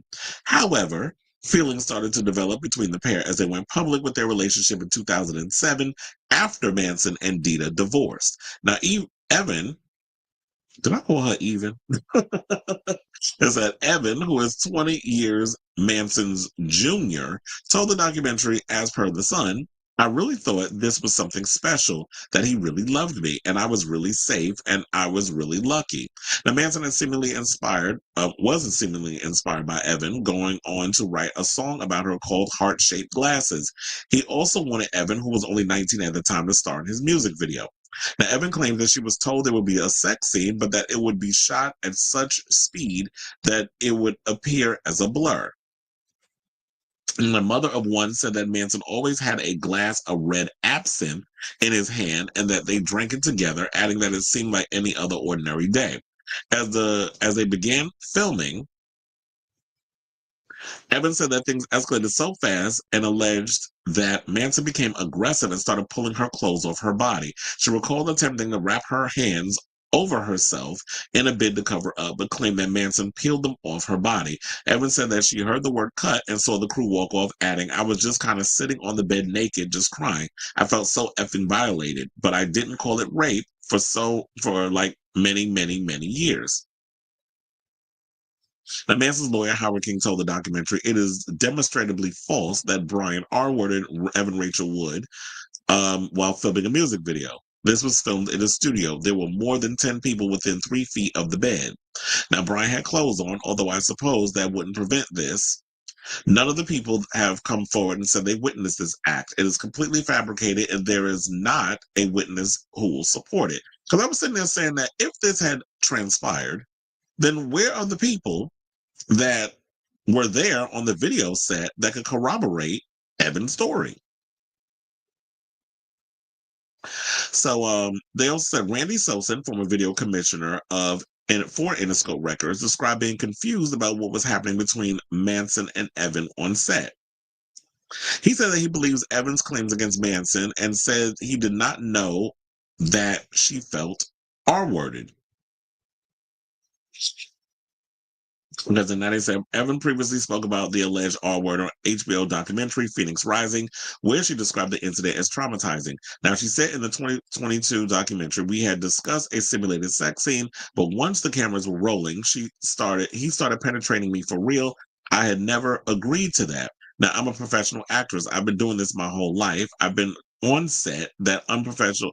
I've never been on a set that unprofessional in my life up until this day. It was complete chaos, and I did not feel safe. No one was looking after me." She said it was really traumatizing experience filming the video. "I didn't know how to advocate for myself or know how to say no because I've been conditioned and trained to never talk back, to just soldier through." And that's what I agree with her on that. That yeah, as an actor, you are taught to kind of like don't talk back, just do what you're asked. Even if you feel it in your gut that something's not right, it's just like, you know what, it's the part. You're doing whatever you're doing, just soldier through it. Now we're getting to a place where people feel that it is something that needs to be spoken about, and a lot of people are doing that.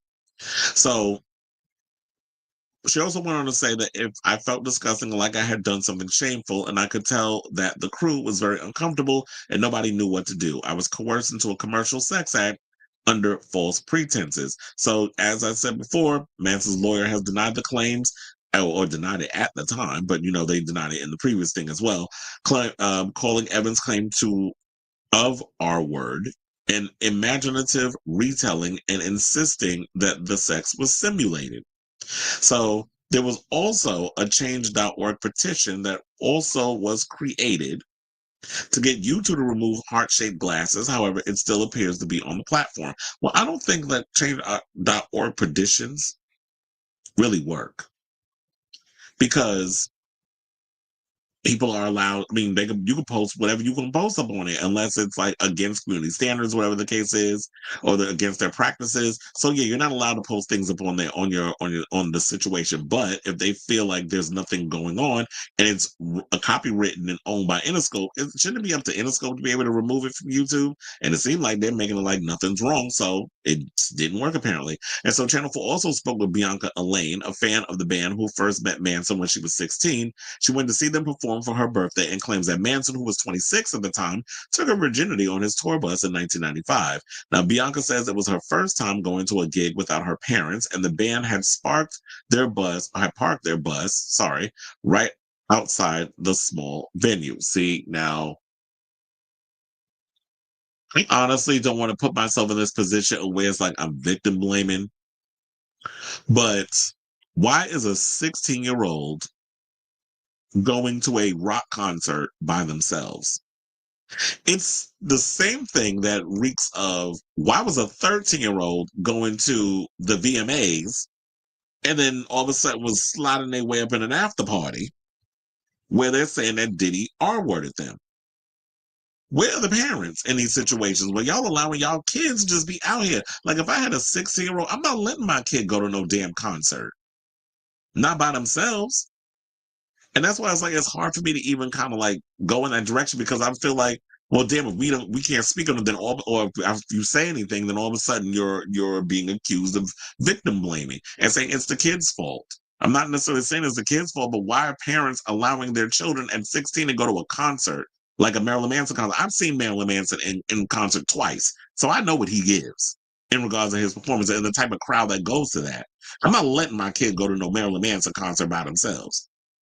I would let my kid go to a Disturbed concert by themselves. I'm not even letting my kid go to a Fish concert by themselves. Sidebar: when I worked them 3 out of the 4 Fish events at the Garden, I was baffled at some of the parents that was bringing their kids to a Fish concert, knowing the amount of drugs and shit that them people be in there doing. There's just certain things that I'm not letting my kid be a part of. Even though when I was a kid, I was sneaking listening to Marilyn Manson, because I remember when I introduced my younger brother to Antichrist Superstar, my parents wanted to kill me. So, and it was because the name of the album, Antichrist Superstar. I'm a rock metal, like I listen to a lot of that. So I don't just listen to Madonna and dance music. I'm a big, growing up, I was listening to Limp Bizkit, I was listening to Marilyn Manson, I was listening to Nine Inch Nails, I was listening to Stain, I was listening to Slipknot, I was listening to, well, I wasn't really a Creed fan, but I did recently work their show. I was listening to Green Day. I was listening to, a lot of rock bands. Those were like the rock bands that I grew up listening to. So, but I was listening to it low key because I didn't want to like get in trouble based off of like how things look. Parents when it comes to what is it you're listening to and all that other stuff. So it's just like, yeah, I was keeping all that secret. So she also said that the band signed her notebook paper and went on the back of their bus, alleging that Manson asked what grade she was in and what her mailing address and phone numbers were so he could send her some merch. She said she felt flattered by the attention and alleged that he kissed her on the bus before requesting she perform a meat wash on him, a bologna wash, as I like to say. Now, Bianca said that she didn't know what she was doing, and it went even further. She added that she felt ashamed and stupid. Well, I wouldn't think somebody who has no sexual experience would know how to perform oral sex. So, if this is true, sir, yeah, they need to drag you to the ends of the earth in regards of, that situation. So, I know I got all these pictures of Miss Mama's up in here, but then I saw that Independent did a review of it, which is a UK situation. I don't think they particularly liked the documentary. Basically, was saying that the first episode features testimony from fans and his former bandmates exploring the musician career and rise to fame as he became known around the world for his onstage antics and faced a backlash from critics who accused him of inspiring youth violence. Because remember, he was accused of when Columbine and all that stuff happened, they was blaming Marilyn Manson. It wasn't his fault.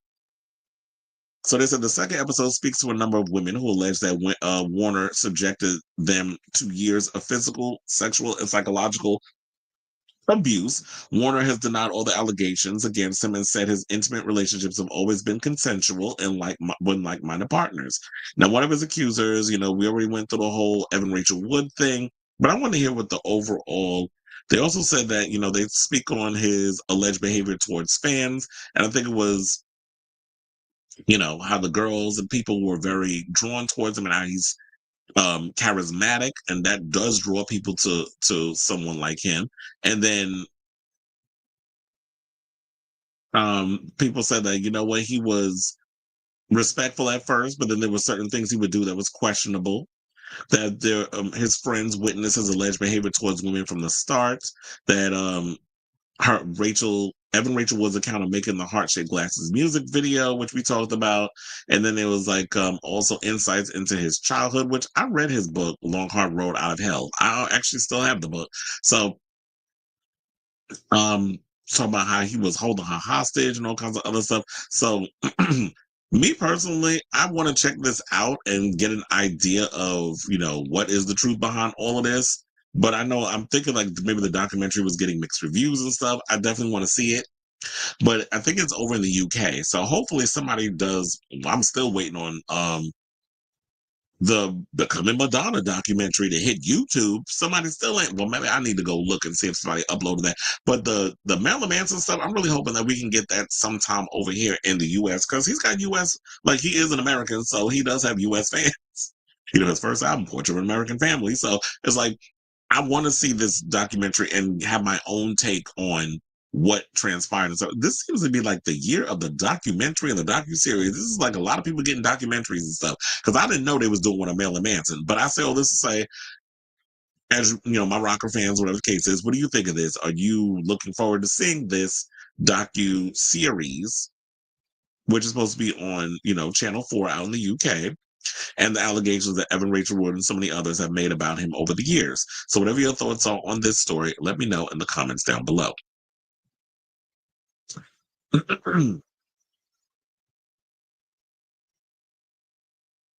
He said, breaking, Kamala Harris releases official statement on the ceasefire and freedom of the hostage, taking a thing Trump goal to do away, but he'll take the credit. Well, I don't know how you're going to take the credit. Well, he'll probably say, because the other day I threatened they got 2 weeks to do the ceasefire situation. Otherwise, I guess he was going to go in and send in troops or whatever the case is. You know, the one who's supposed to be anti-military seems to be very warmongery. And I would say, like, Kamala, that's cute or whatever, but y'all are not necessarily off the hook. I'm looking at this as what's all of a sudden, I'm looking at the timing of it all. Why all of a sudden y'all have how many more days? Well, Wednesday, right? When is the 20th or the 21st? So y'all literally have, well, today is Wednesday, Thursday. It's like 6 more days, give or take, away from Trump being sworn in. And well, Monday is actually, because it's the 20th. I always forget. 21st would be like the official date. I guess they start doing stuff or whatever. But I was just like, okay, so I'm just looking at the timing of it all. So I'm a little, you know, the cynical side is still, you know, I mean, I'm all for a ceasefire, but I'm wondering what's the catch? Because, you know, y'all still have people out there. What's the word? Y'all have people out there starving. So after him and Rose broke up, it was then when he got with Dita, and then okay. So my mom confiscated my oh, I didn't know that. He was like, she confiscated. Funny enough, my parents didn't confiscate mine because I had lied and I was like, oh, it's one of my classmates, which technically that's how I found out about Antichrist Superstar. One of my classmates introduced me to that CD. And, you know, in between, like when we was outside doing recess or whatever, I would listen. I wasn't participating in no gym or whatever. I was outside with my music. And so, you know, that's how I got introduced to it. And so I'm listening to the CD and I was loving it.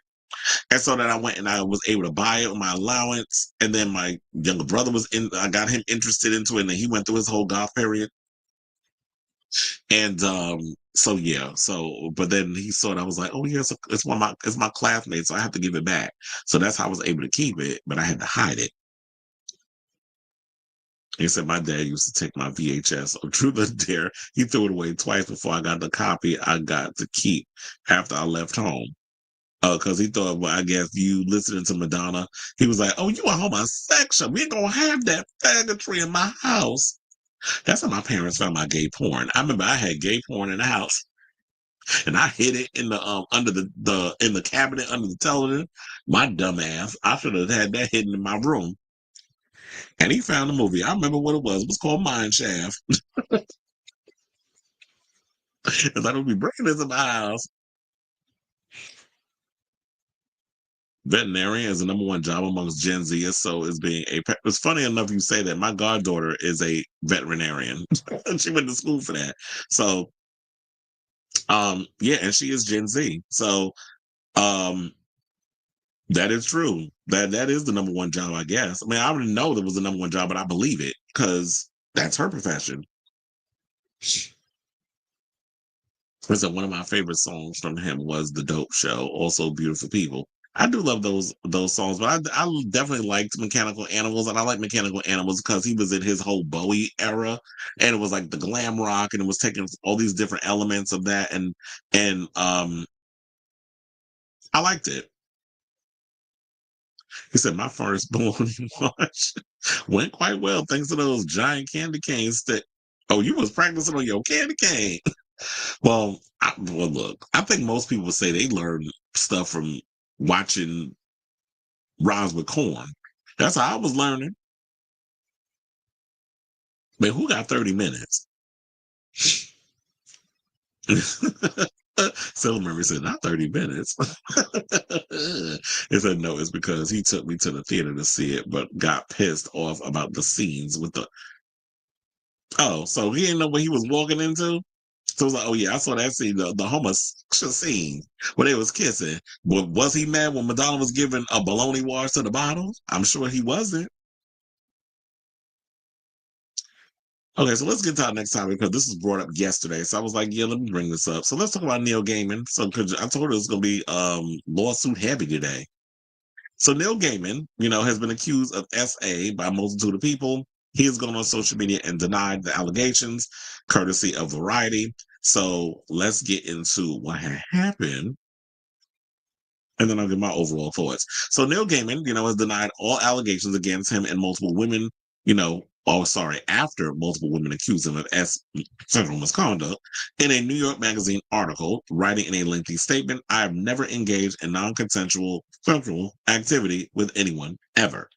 Now, Neil Gaiman, in the full statement, posted on Tuesday morning, the author expressed regret for how he was handled personal relationships, writing that I was emotionally unavailable while being sexually available, self-focused, and not as thoughtful as I could have been. However, he underlined that he denies any sexual or any allegation of SA. Say, I'm not willing to turn my back to the truth, and I can't accept being described as someone I am not, and cannot and will not admit to doing things I didn't do. Now, back in July, Tortoise Media broke the news that Gaiman had been accused of SA by two women and released a 6-part podcast, Master, which covered the allegations of 5 women. However, the New York Mag article amplified the story as the first major news organization to corroborate the full extent of the allegations against Gaiman.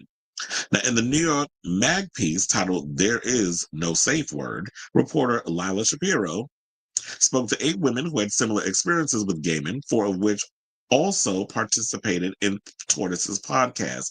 The accusers that spoke to New York Mag included a babysitter for Gaiman and his ex-wife Amanda Palmer's child. Wait, is Amanda Palmer an actress? I gotta look that up. That name sounds so familiar. Let me look that up right now. Why? Now, child, now why? The minute I put in Amanda, that's the first thing that pops up over Amanda Bynes, Amanda Seyfried, and Amanda the Adventurer. She is an actress. I was like, I knew that name sounded familiar.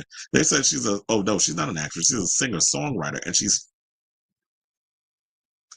they said she's 48. These pictures look like she every bit of 48 too.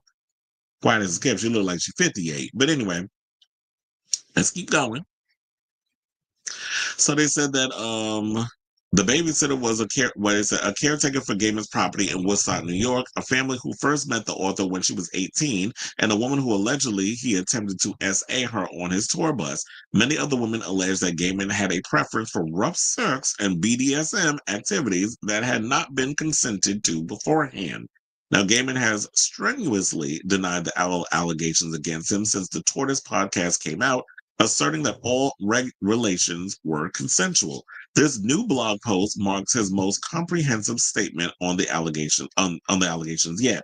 Now, since Tortoise's bombshell report in July, several of Gaiman's film and TV projects have been affected. Of course it has. So this says season 3 of Prime Video's Good Omens will now end with one 90-minute episode. Now that is crazy. So I'm like, wait, did y'all have plans for a 3-part, season 3, and now you're just doing 90-minute episodes? And they said it's not part of the production. Now, Disney paused production on its film adaptation of The Graveyard Book, and Netflix. See, I didn't know that this was the reason. Well, they did say it's unclear if this is why. But Dead Boy Detectives, I actually like that damn show. And I was mad when y'all canceled after 1 season. But they're trying to say they're not sure if this is related to the allegations.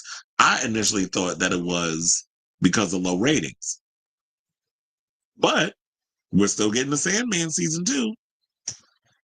In addition to Prime Video's Anansi Boys series adaptation. And I believe Whoopi, if I'm not mistaken, Whoopi Goldberg is a part of Anansi Boys, because I'd heard that, I believe that she was supposed to be a part of that. I have to double check, but I could have sworn that I heard that. So Neil has released a full statement, and it is only fair that we read what he had to say, and I'll give my opinion on it. So, over the past many months, I've watched the stories circulating the internet about me with horror and dismay.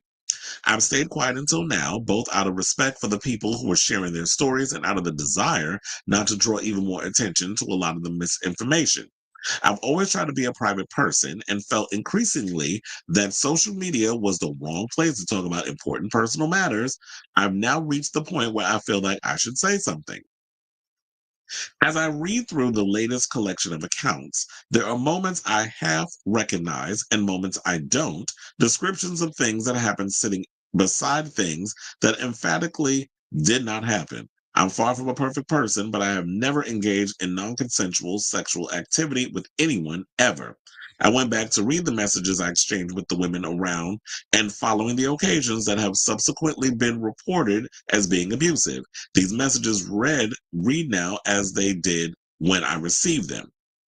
Of two people enjoying entirely consensual sexual relationships and wanting to see each other again. At the time I was in those relationships, they seemed positive and happy on both sides. As I also realized looking through them years later, I could have and should have done so much better. I was emotionally unavailable while being sexually available, self focused, and not as thoughtful as I could or should have been. I was obviously careless with people's hearts and feelings, and that's something that I really deeply regret. It was selfish of me. I was caught up in my own story and I ignored other people's.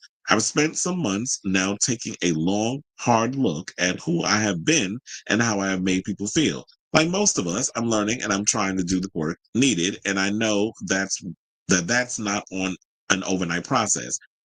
I hope that with the help of good people, I'll continue to grow. I understand that not everyone will believe me or even care what I say, but I'll be doing that work anyway. For myself, my family, and for the people I love, I'll be doing my very best to deserve their trust as well as the trust of my readers. At the same time, as I reflect on my past, as I review everything that actually happened as opposed to what is being alleged, I don't accept there was any abuse. To repeat, I have never engaged in non consensual sexual activity with anyone. Some of the horrible stories now being told simply never happened, while others have been so distorted from what actually took place that they bear no relationship to reality. I am prepared to take responsibility for any missteps I made. I'm not willing to turn my back on the truth, and I can't accept being described as someone I am not and cannot and will not commit to doing things I didn't do. Well, I think in this situation, it's his side, it's their side, and then somewhere in the middle is the truth. And the one thing I will say this about Neil, at least he is owning up to certain things. And I do agree that when it comes to men, we are emotionally unavailable while sexually available. That's just I don't want to just do a blanket statement say that's a man thing, but I think for the most part it kind of is a man thing. I think women are always emotionally available. A lot of times women put emotion into everything they do, including sex. Men were really good at separating those things. And I also kind of wonder now, was you in an open relationship or were you cheating on Amanda throughout all these situations? And so he's saying, like, I haven't had no recollections. I'm like, wait a minute, this didn't happen. And I understand, like, we're in a time of we should believe women, but there's some times also where women will exaggerate things or add a little seasoning on top of the chicken, a little extra seasoning to give it a little more flavor when it comes down to things. At the expense of some of y'all get caught up in the spotlight and y'all liking all the attention and you'll exaggerate on things a little bit. So at least I like the fact that he's owning up to some of the things that he's saying. Like, yeah, there may have been some situations where I wasn't emotionally available for a lot of these women, or I had them believing one thing, but it wasn't necessarily what I was following through. And I'm a work in progress. But it's funny how we go into this whole situation of like we like to pick and choose who we want to cancel on certain situations. Like, oh well, these are allegations, therefore nothing's been proven, but we're gonna start removing things from things. Jay-Z been caught up in some stuff and they still going on with him with the Super Bowl. So why is it that Neil Gaiman's not a big enough name? So that's why they're changing their mind in these sort of ways. I'm really trying to tread lightly on this stuff because I really don't know. I wasn't there in the room when all this stuff was going on. So I do feel like there may be some truth to certain things that these he may have done to these women, and he has owned up to saying something, maybe I could have been a little better in certain situations. But what you're not going to do is sit up in here and ruin my legacy and my name and tarnish my name and sit up in here and tell people that I assaulted you in certain ways when that's not something I did. And now they're painting me out here to be this type of person. And so if it comes down to a point where you got to fight all this in court, and I know it's hard to prove SA and abuse and all this other stuff in court, but if you can work it out in that way and with the legalities, then so be it. So I say all this to say, what do y'all think of this story in regards to what's happening with Neil Gaiman? Whatever your thoughts are, let me know in the comments down below. Okay. I was like, wait a minute, what story are we doing now? Oh, yeah, I thought we was moving on to Drake, but let's move on to Diplo. Speaking of, accusations, I told you it's going to be heavy with the legal stuff today. So the anonymous Jane Doe, sued Diplo last June for allegedly distributing X-rated footage of their encounters to third parties without her consent. They said filed a notice of dismissal on Monday, which I think that's what they were saying that was supposed to happen on Monday. Well, Monday came and went because we're currently in Wednesday, and it's been dismissed.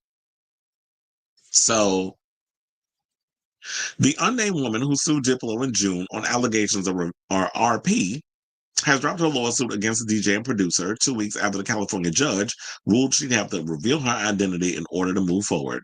Now, attorneys for Jane Doe, who has alleged that Diplo sent explicit photos of her to third parties, filed a notice of dismissal on Monday, January 13th, according to documents obtained by People. It remains unclear if she plans to file again, and her attorneys did not immediately respond to People's request for comment. Now, the dismissal came 2 weeks after Judge Monica Ramirez Almondi denied Doe's motion to continue pursuing her case against Diplo, who's 46, anonymously. Excuse me. Though she'd argued the pseudonym was to shield herself from retaliation, Almadani, I think is how you say her name. Almadani says Doe's case didn't meet the clear-cut high-risk situation requirement needed to stay anonymous. The court appreciates the plaintiff's allegations in her complaint are sensitive and of a highly personal nature, and that she may face some public scrutiny. This is what the judge wrote on December 31st, according to documents obtained by People. However, absent a demonstrated need for anonymity, there is a prevailing public interest in open judicial proceedings. Well, look, anybody who files any kind of anything against anybody, I would think that you would worry a little bit about the possibility of retaliation. So I could definitely understand that, but I do agree. I just feel like nothing that was, he was showing pictures of you to people online or showing it on Snapchat, that's enough for you to remain anonymous. I could understand if it was a Diddy situation where you overcame a whole bunch of abuse and they did some stuff and out of retaliation because of how powerful Diddy is in the music industry and in the space of hip hop, that you would worry that he would call somebody and have you taken out so that you don't testify against him in court. Or if it was some gangster that, you were trying to run from. But this is Diplo. Like, you really think like Diplo got fans well, of course he got fans, but his fans would retaliate towards you in a way where you got to remain anonymous? I mean, we already knew the other girl name. So this is why I was thinking like, I got confused the last time when I talked about this story because I was like, is this two different stories of two different women filing these complaints? Because the last story we did, I forgot her first name. I remember her last name was Augusta. One of the girls, I guess he was dating her over the years, and allegedly he was doing that stuff with her too. Her name was spilled. We know what she was, and they settled. So they said in her complaint, Doe claimed she had an intimate relationship with Diplo, whose real name is Thomas Wesley Pence, from 2016 to 2023, and that he recorded himself having sex with her on multiple occasions without her consent. She alleged he then disclosed and or distributed the images and videos to third parties through text messaging and Snapchat. The complaint said that while Doe gave the star permission to record them having sexual relations on some occasions, she never gave him permission to distribute those images and videos to third parties and reiterated that he was not to record them without her consent. Now, she claims that she's also been contacted by a third party for the first time since November 2023 and found that they allegedly were in possession of intimate material of her and Diplo hunching. Doe was allegedly told that an unnamed party received the explicit photos and videos, which depicted her genitals, buttocks, and face on October 14, 2018. And that's why I was like, look, if you're going to file these charges and you got evidence against him, I wouldn't have dropped it. I'd be like, okay, I'll put my name out there, but we're going to have to do some type of settlement or figure something out because I wasn't letting this go. Especially if you have the evidence of somebody saying, like, yeah, I got this footage at this time from said person. So she filed a police report shortly after, and within days, the NYPD issued a warrant for defendant Diplo's arrest for dissemination of intimate images and/or videos of Doe per the filing. The NYPD couldn't confirm if there was an active warrant for Diplo, but acknowledged that there was an active investigation. Said there was a criminal complaint on file for unlawful discrimination for a suspect with the name of Thomas Pence, which is currently being investigated by NYPD detectives. This is what a Deputy Commissioner, Public Information Spokesperson, or DCPI for short, in a statement in June. Now, the star was previously sued in August 2023. Okay, so yeah, like I was saying, so it is two different people. Because I was like, this is a world of confusion. Now it makes sense. Because the last time I did the article, I was like, is this two different people? Y'all just kind of lumping in one story? So yeah, the last story that we did before this one threw me for a loop.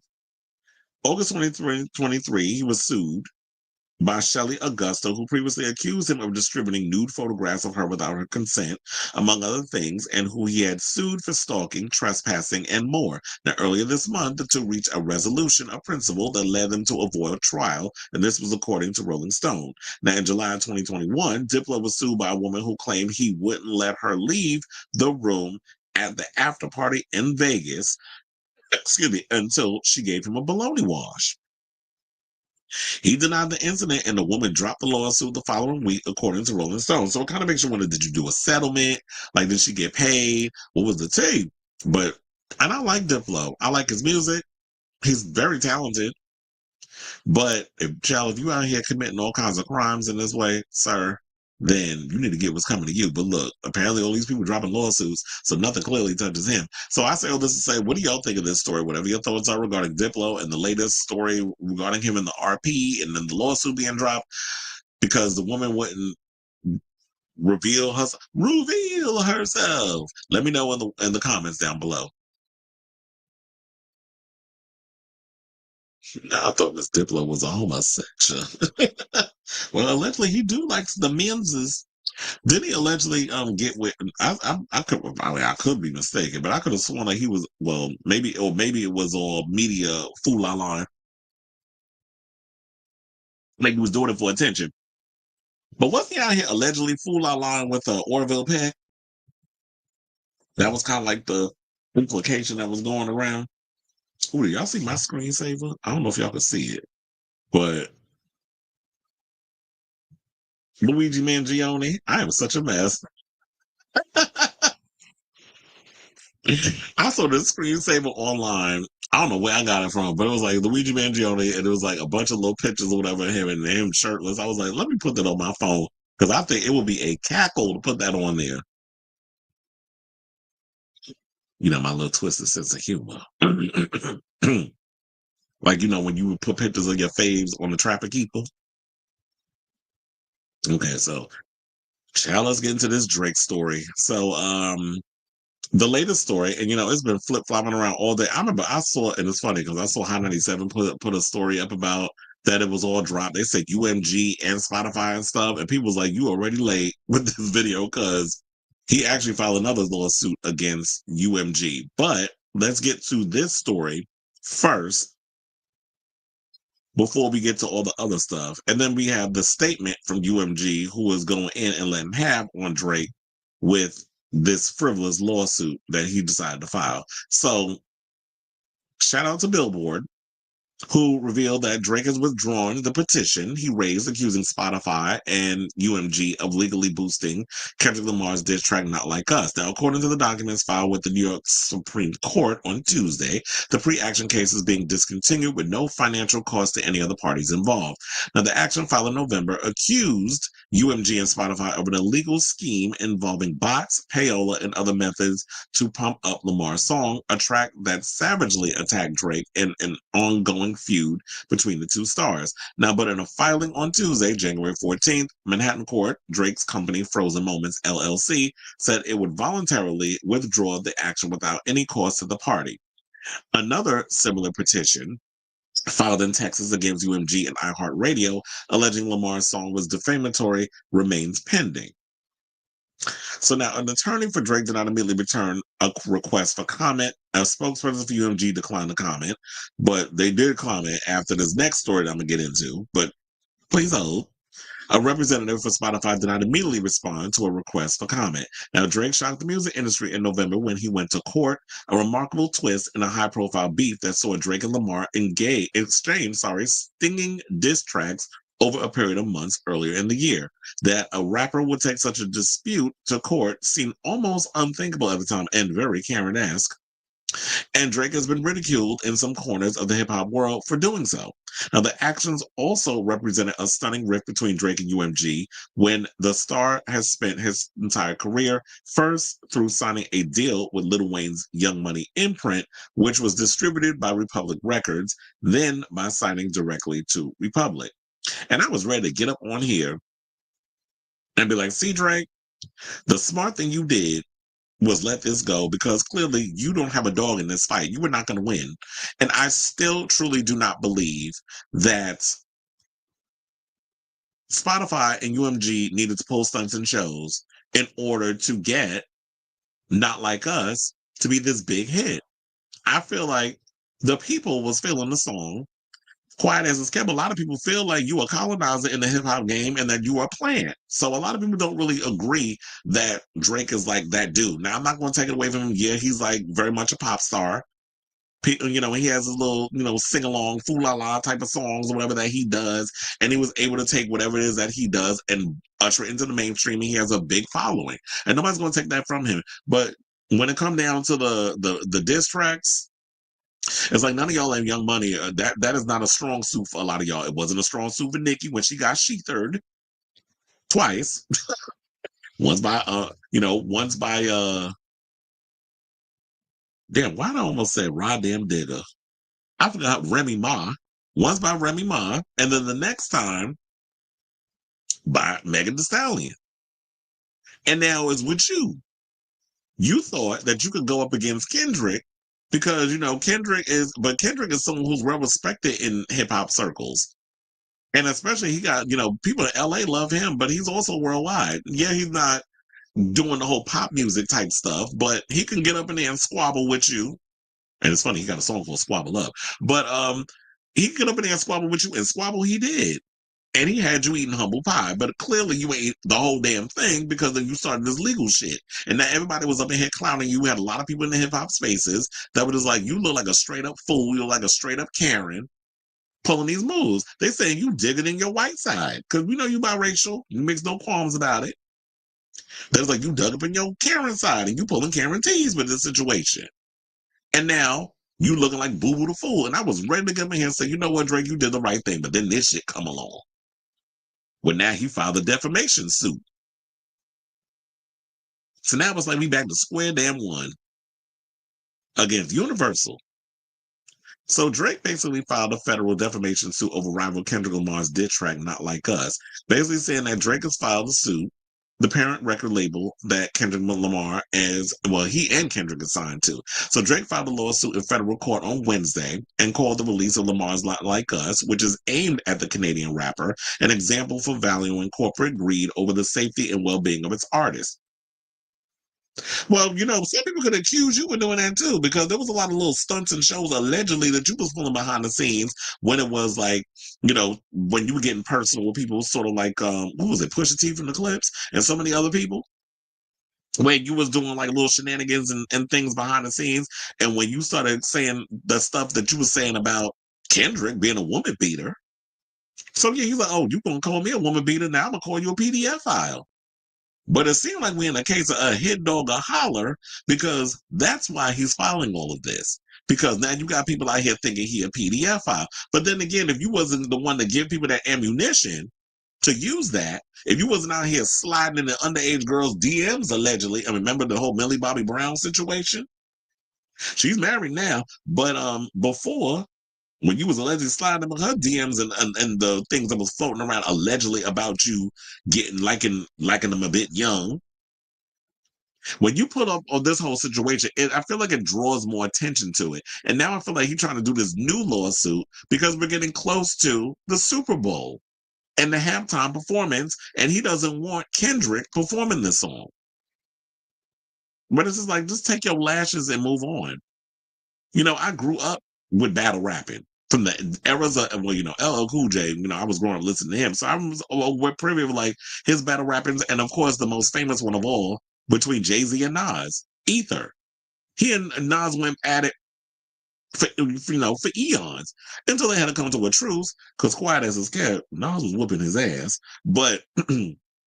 Maybe it's not that quiet. Maybe I think a lot of people in hip hop spaces actually believe and agree that Nas spanked that ass with the way he was coming at Jay. So now we're in an era of, oh, if you say something, you go a little too far and it cuts too damn deep down to the bone. Now I'm gonna start filing lawsuits like a little bitch. And this is why a lot of people in hip hop spaces don't respect Aubrey, because you pulling shit like this and you thinking just because you got all this money that makes it okay. But okay, if this is what you want to do to kill your legacy, sir, be my guest. So now Drake filed a lawsuit in court on Wednesday and called the release of Lamar's Not Like Us, which is aimed at the Canadian rapper, an example of valuing corporate greed over the safety and well-being of its artists. On the song, Lamar calls Drake a PDF file and accuses him of appropriating Black culture. So I'm thinking those two things is really cutting, but I think the PDF stuff was really good. Well, like I said, a hit dog a holler, sir. Now, Drake is signed to UMG subsidiary Republic Records, while Lamar is signed to UMG's Interscope Records. The new lawsuit claims UMG approved, published, and launched a campaign to create a viral hit out of a rap track that was intended to convey the specific, unmistakable, and force-factual allegation that Drake is a criminal pedophile, and to suggest that the public should resort to vigilante justice in response. Really? Because I think people are pretty smart to know, like, okay, we were living for the reeds and the shade and all that other stuff in the beef, which you was clearly calling on. Like, you was egging him on to come at you, but you just didn't know how deep he was going to go. And that's why I tell people, don't poke the bear and then get mad at how they react. You can't poke a bear and tell her how mad to get. Just like you can't entice somebody in a battle rap and tell them how far they can go. It's a roast. I'm sorry. Rap battles are like a roast with comedians. So if you coming at me hard, I'm coming at you harder because I want you to feel every aspect of the shade and the vitriol that I'm throwing in your direction. That's what wordsmiths do. Don't try to act like you don't know that unless you're not really out here writing your shit, Drake. Like, I hope we're not getting in that situation where you out here pretending like you writing your stuff, or you not really writing your stuff, and you don't understand how rap beats work. Like, you can't be that damn dense. So, what else they said? So I don't think that it was trying to entice or suggest the public should resort in vigilante justice because of the allegations and stuff that was going on. So I think there's a bunch of BS, and I still think, like, now with this new lawsuit, I still don't think that you're gonna win. So, and then talking about that they publicly launched a campaign. Well, you know, some people, like I said, will accuse you of doing the same thing, that you was using UMG and Spotify to launch campaigns to create a viral hit out of things, or to push your music and a lot of the things that you wholeheartedly benefited from throughout your career. Now you're mad because you want to say that that's what they're doing over there on Kendrick. And if UMG was smart, they were like, okay, so you want to sit up out here and you want to spill tea about what we allegedly doing on that? Well, we didn't do that with Kendrick, but we'll openly admit that we did that with you when it came after certain artists. Like, I will put that out there. I will be like, I'm sorry, I apologize. But if I got to take this little boy down, and I know he's not little, he's damn near 40. But if you want to take down, you know, somebody, if you the big, you know, if you the Goliath trying to take down David, sometimes you got to come out guns blazing. And Drake thinks just because he's wealthy and because he's like the biggest rap star of the 21st century at the moment, until somebody comes in and dethrones him eventually, because there's always going to be somebody that's going to surpass you in your accolades. then that's what I would do.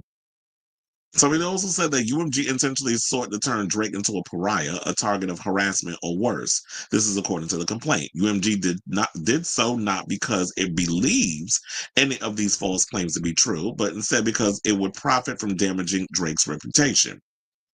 Now I'm hoping that he goes into further details of like, okay, so what is it about? Why all of a sudden UMG, who you've made so much money for, would be trying to damage your reputation? What is going on behind the scenes that you're not telling us? Because I feel like in this case, if you're bringing up all this stuff about what UMG allegedly is doing towards Kendrick, I feel like this case, this situation, this whole court jargon, whatever it is that you trying to spin, you're gonna have to tell on yourself.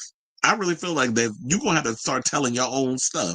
Like I don't know how you thinking like you just gonna get out of this scot free. Court of public opinion aside on how this is perceived to look on you filing this suit. I'm just wondering, like, okay, so people who are accusing and thinking like you may have used a lot of these, you may have benefited career-wise from the very thing that you're saying that Kendrick is benefiting from, you're gonna have to tell on yourself. And I do feel like, shit eventually comes out in the wash. And I believe yours will. So the lawsuit is not about the artists who created Not Like Us, the new suit claims. It is instead entirely about UMG, the music company that decided to publish, promote, exploit, and monetize allegations as it understood were not only false, but dangerous. Well, this is what also baffles me. How is it not about the person who created Not Like Us? Kendrick wrote the song. Kendrick got in the booth and rapped to the beat. So it should be about him. Why aren't you suing him? And I'm not saying you need to sue him, because I like Kendrick.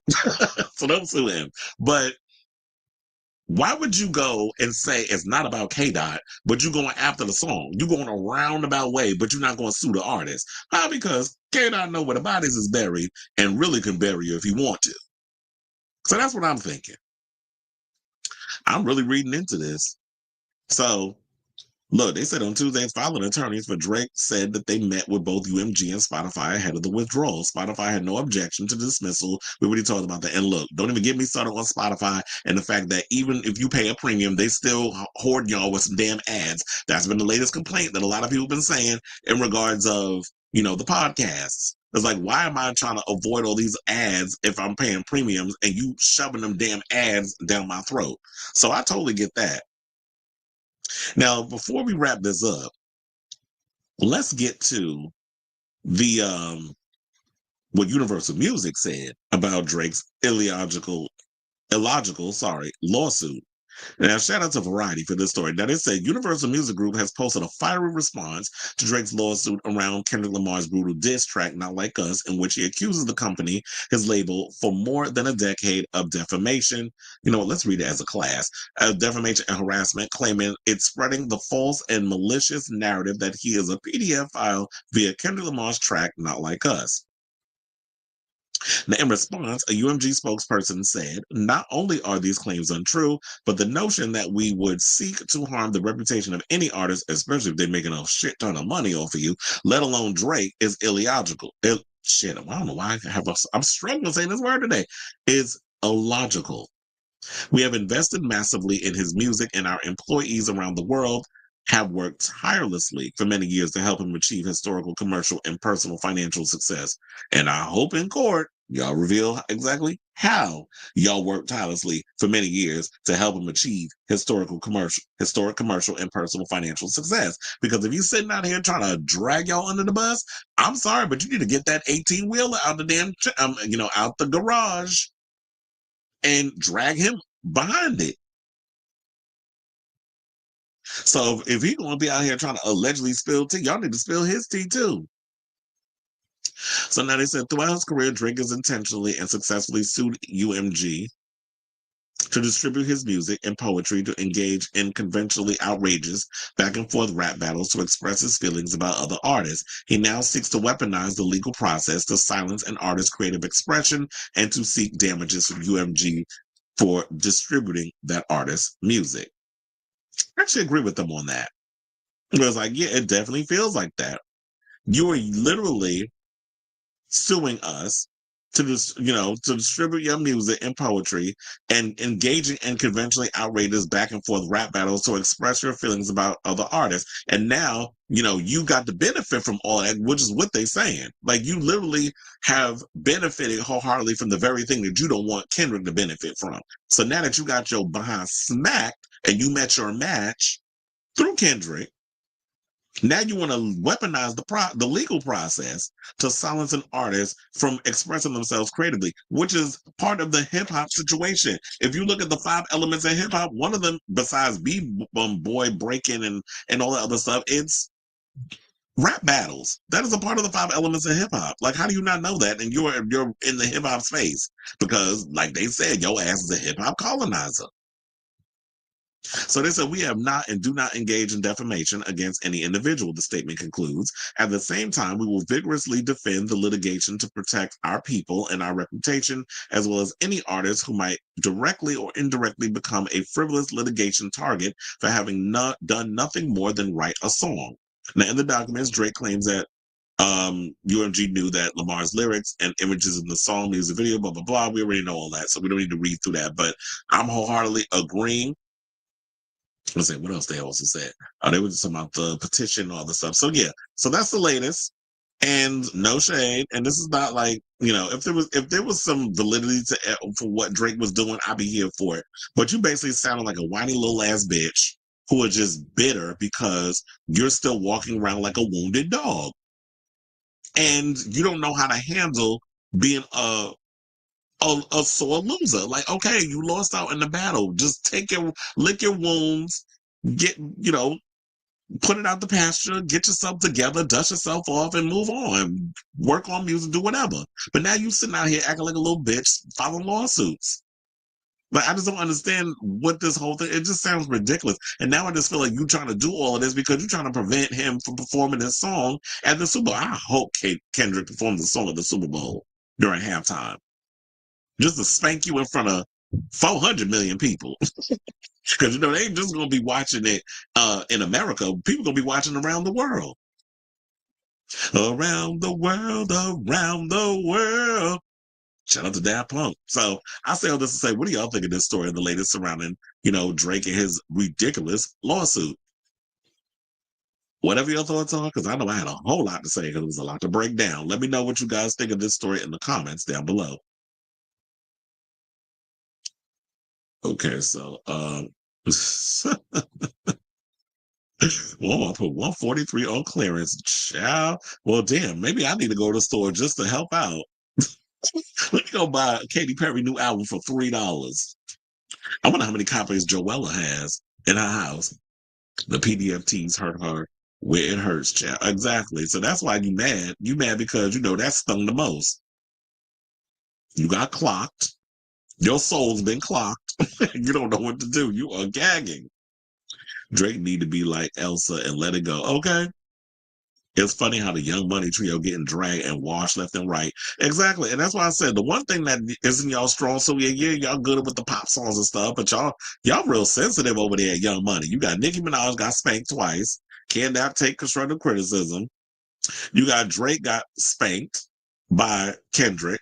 And then you had Lil Wayne out here bitching and whining because he didn't get to perform at the Super Bowl. I'm like, y'all a bunch of damn crybabies over there.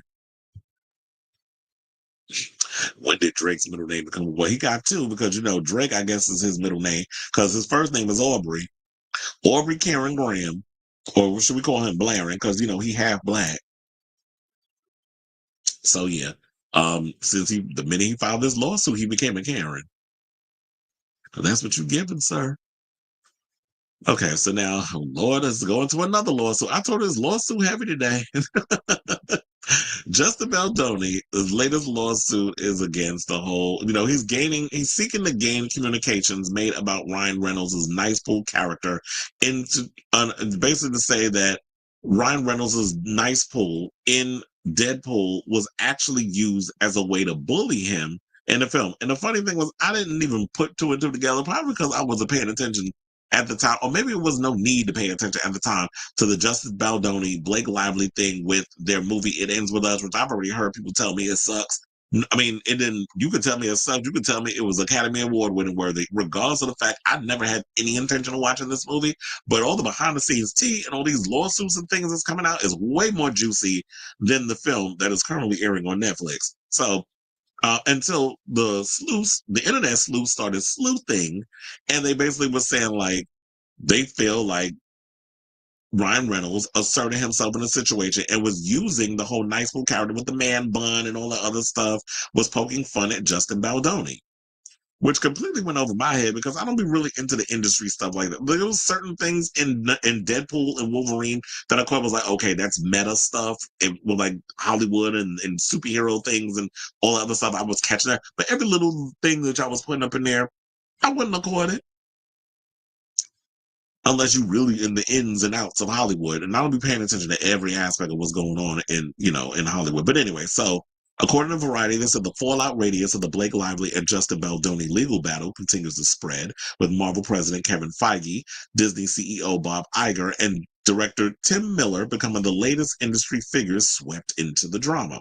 Now, on January 7th, Baldoni's lawyer, Brian Friedman, sent a litigation hold letter to Feige and Iger in connection with his client's anticipated claims against Ryan Reynolds, Lively, and other unnamed parties. Variety has viewed a copy of the letter, which calls on the studio to preserve all relevant documents and data with regards to Baldoni.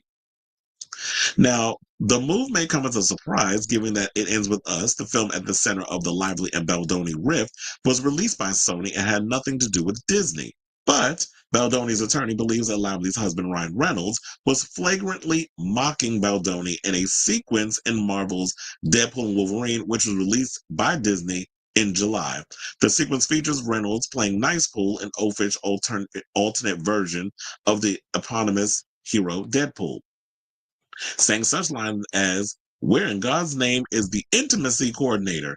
and complimenting Lady Pool for snapping back into shape after giving birth. So now this is what's going to smack him in the behind, because those were allegations that was allegedly made against Justin.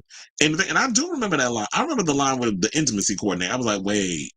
Now, there was a whole thing about an intimacy coordinator, and It Ends With Us. That was part of the allegations. So I do feel like, you know what, Ryan?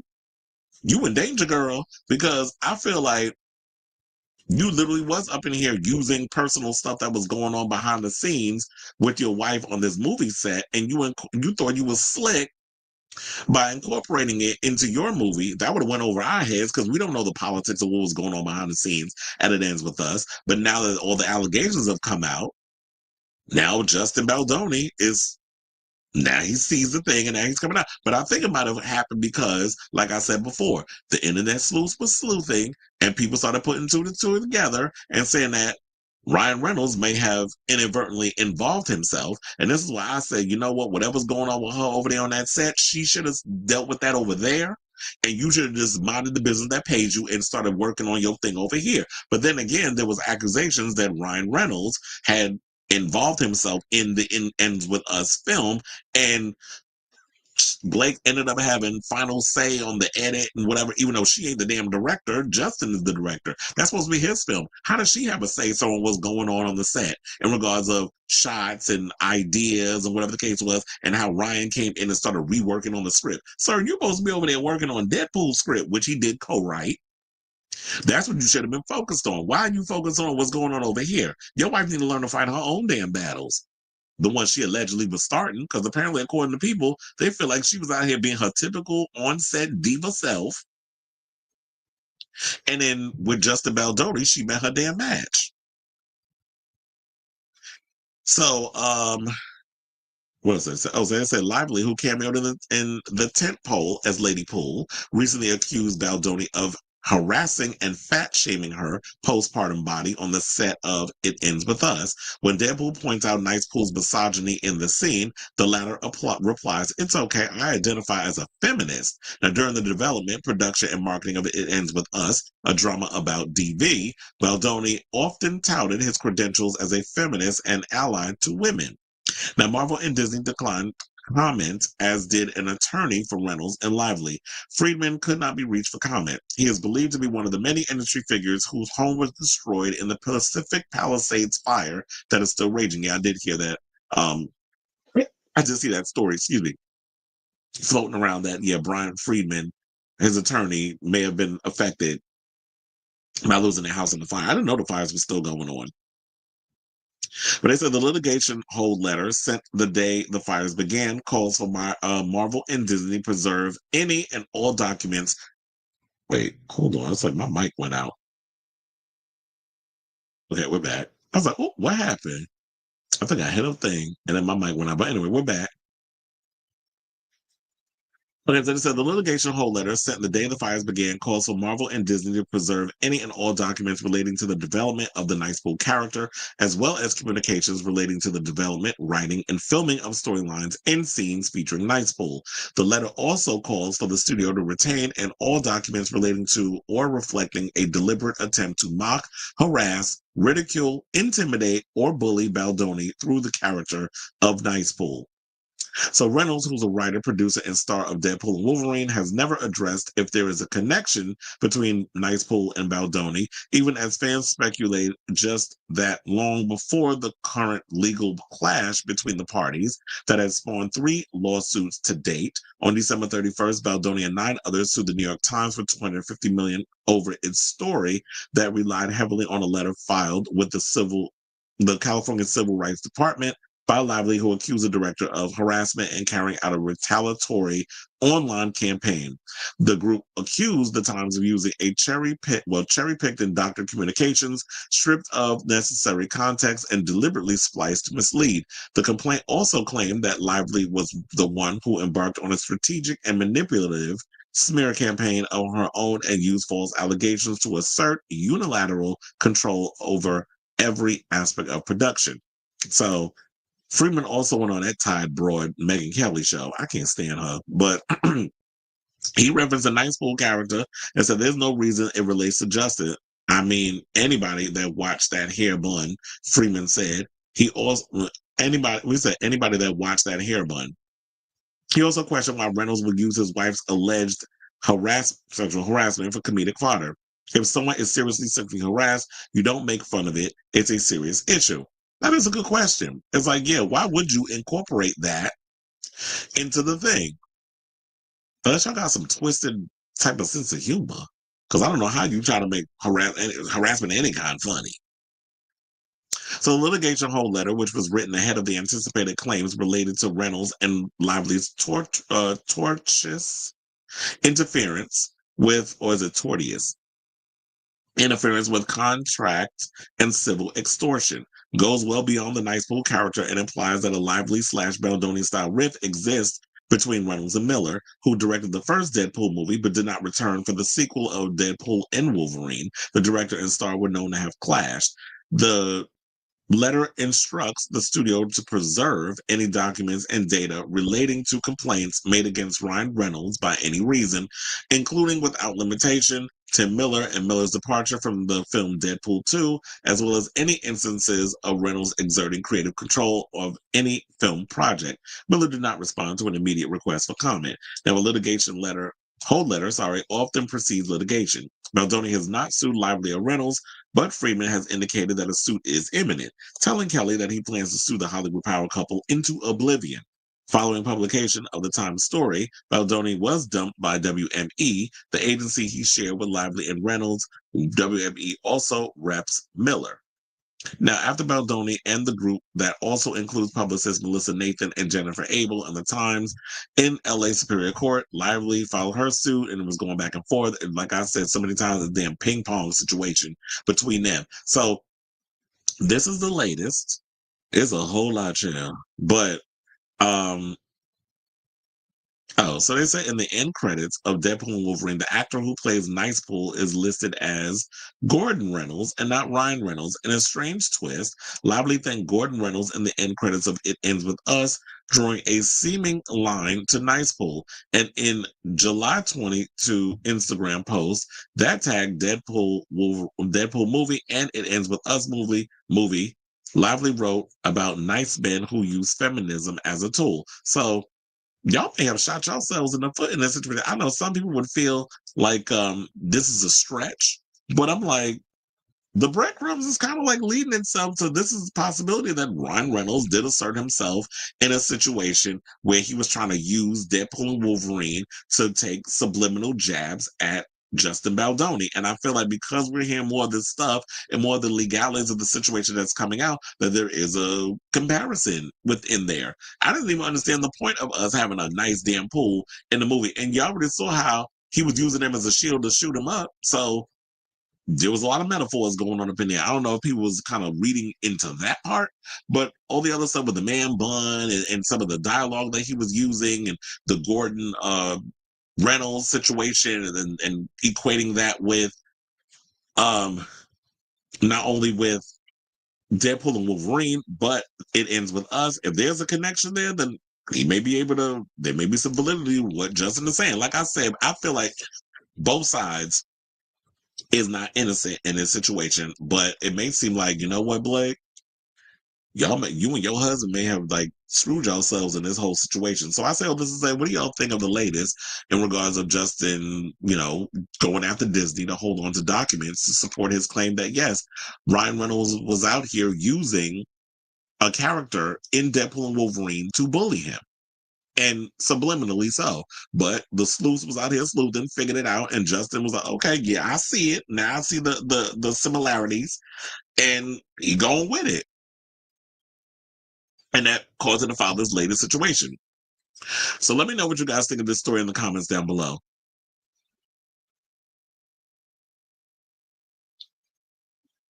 Sure, you said Hal Sparks is about, wait, what? Hal Sparks from Queer as Folk? But I need to know what are you talking about Hal Sparks? What's going on with him? He said a lot of people believe these lawsuits have no merit. It's just to build his name. Well, didn't she start? Didn't she file the first one? So why would he need to build his name?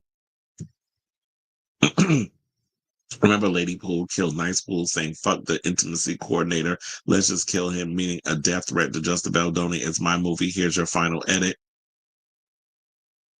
But I remember, yeah, because I remember like he was getting shot up in his scene. It's Orville Peck is going to make his Broadway debut as the cabaret MC. Now's your chance to see your husband. He doesn't just know it.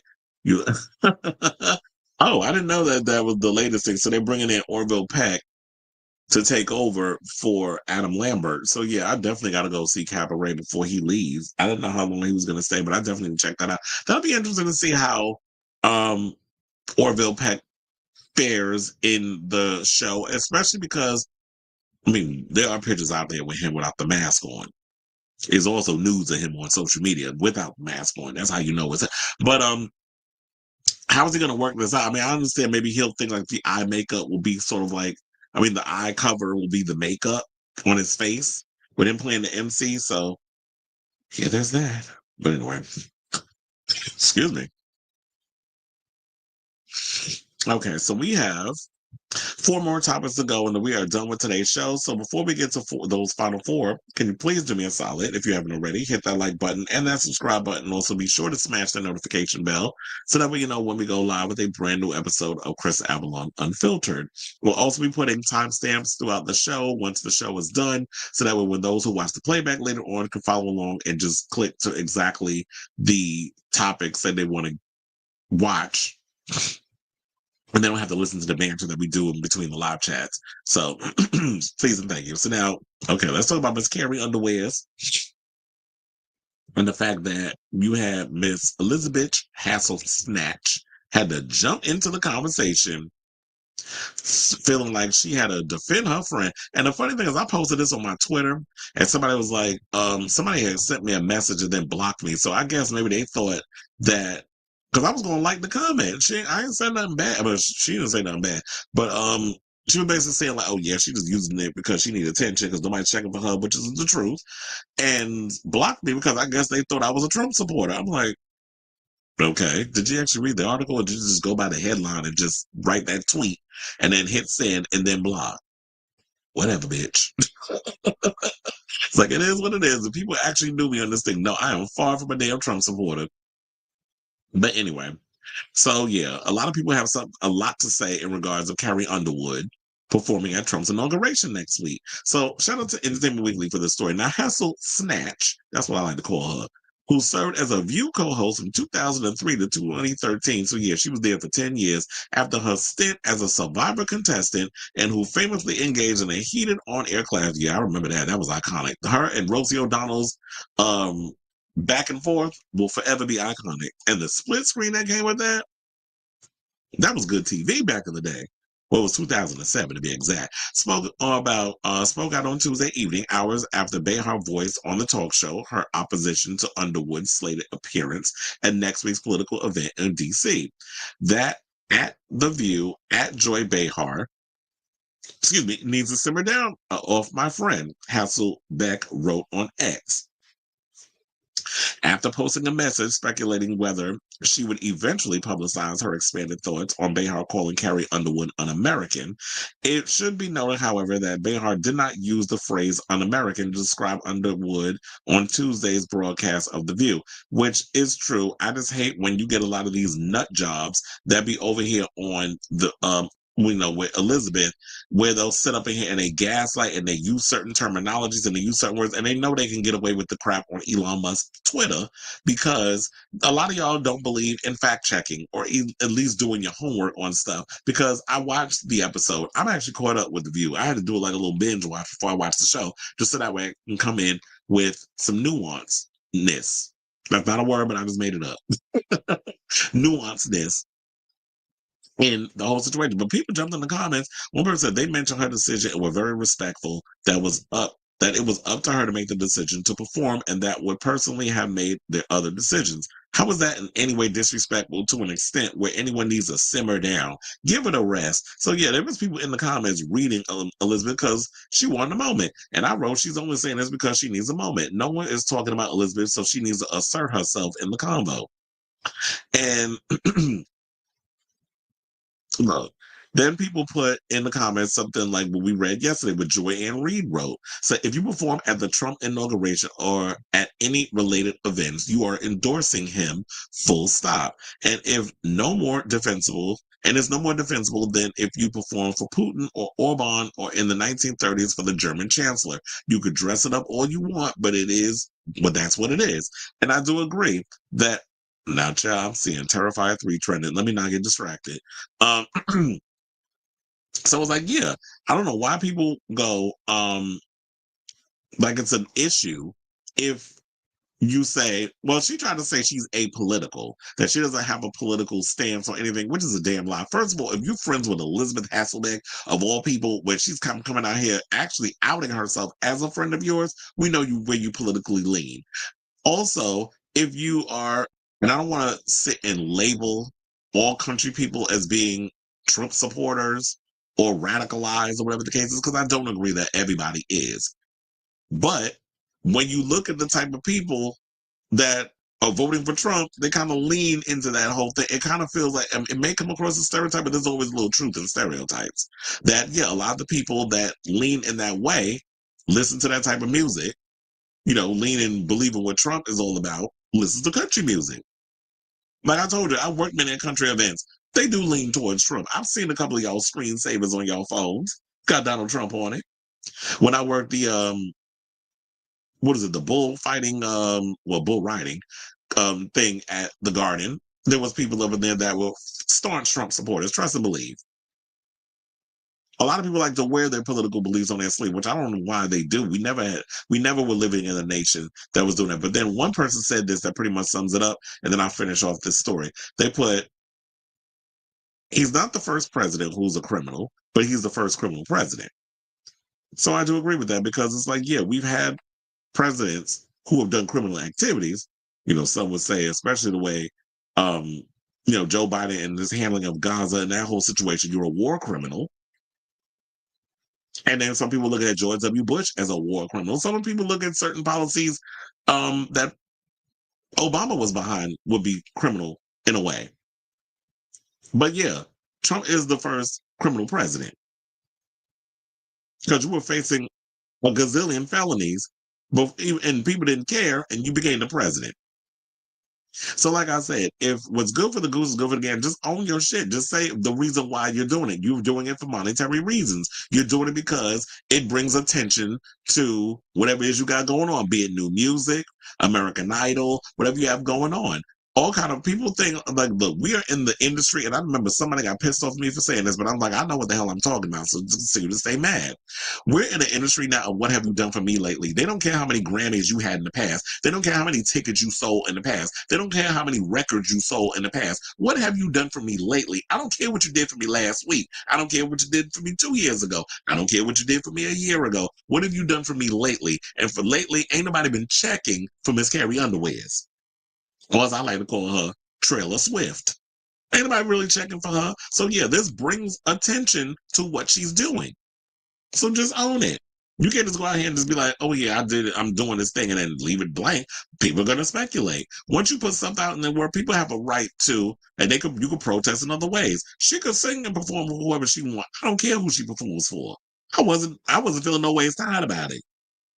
But we as a people have a right to protest in our way, which would be you remove her music from your Apple Music or your Spotify. You don't pay tickets to go see her concerts. You don't go buy her merch. If you're a drag queen who's anti-Trump, you don't perform her song when she cheats or Jesus take the goddamn wheel and drive fast off a cliff. You don't sing them songs and perform them at a drag bar or club, depending on your residency.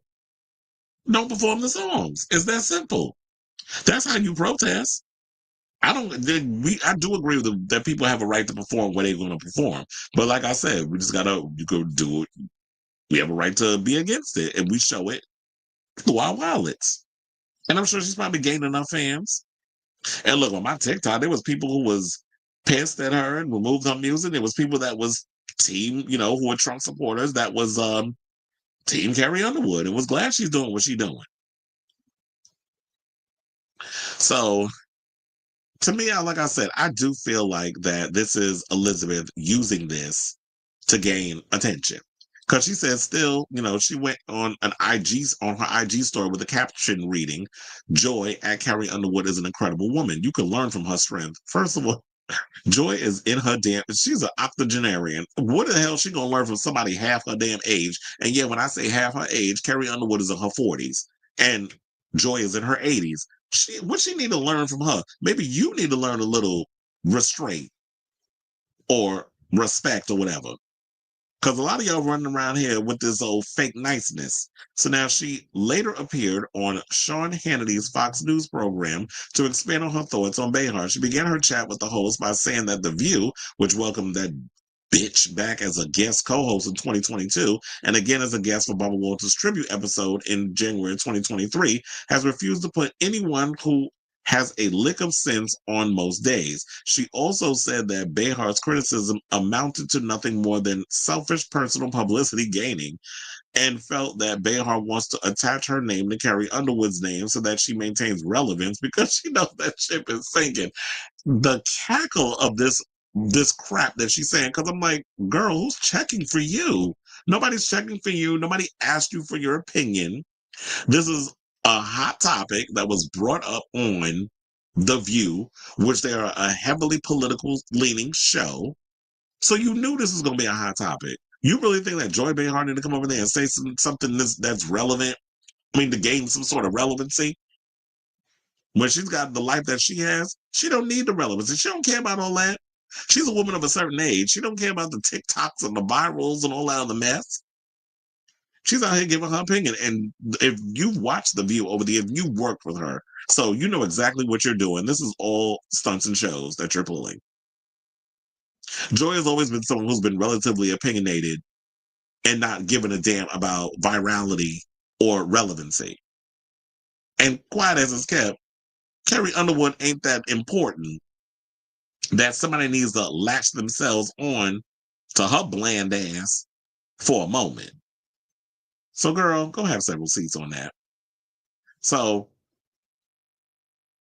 what Joy said this, because we didn't even get to what she had to say, and I'm going to wrap it up. I was just having this thing because I can't stand Elisabeth. I ain't never liked her ass. She used to irritate my entire spirit. And even with that old high ass voice she had, used to irk my spirit. Excuse me, my teeth itch. So they said, I would not normalize him. I love our country. How do you love our country and support and normalize someone who is a convicted felon who really wants to destroy the country, in my opinion? I don't understand how you say you love your country at the same time as you normalize this convicted felon, which I can say now every day. This is what Behar said at the table. And then added, I would not be the person to say don't do it because I believe in free speech and everything about it. I personally, when I do it, no one's asked me, but that's another story. And so she said, yeah, I'm not going to deny your ability for free speech and who you want to vote for, and who you want to perform for, who you want to support. But I'm going to sit up here and say, yes, he is a convicted felon. I don't agree with the fact that y'all let this felon win the country and be president of the United States, even with all the stuff that was going on. And then that recent story coming out was like, about the guy who came up and what was it that was saying something or another about Trump and yeah, all the convicted felon stuff. I'm like, okay, it's too late. Like all this new stuff that's coming out about him, y'all could have been nipping this all in the bud before while he was running, but y'all dragged your feet. You let him continue to go on his little tirades. There were people put in place that made sure that he could still slide through, the Supreme Court, and he packed them all up with them with his MAGA people. But then again, I blame Biden on that too, because Biden should have been out here. He should have stacked the Supreme Court with more than the people that's in there. But he didn't do it over the years. Now we see the outcome of what happened. So when you got people out here dragging their feet, what do you expect?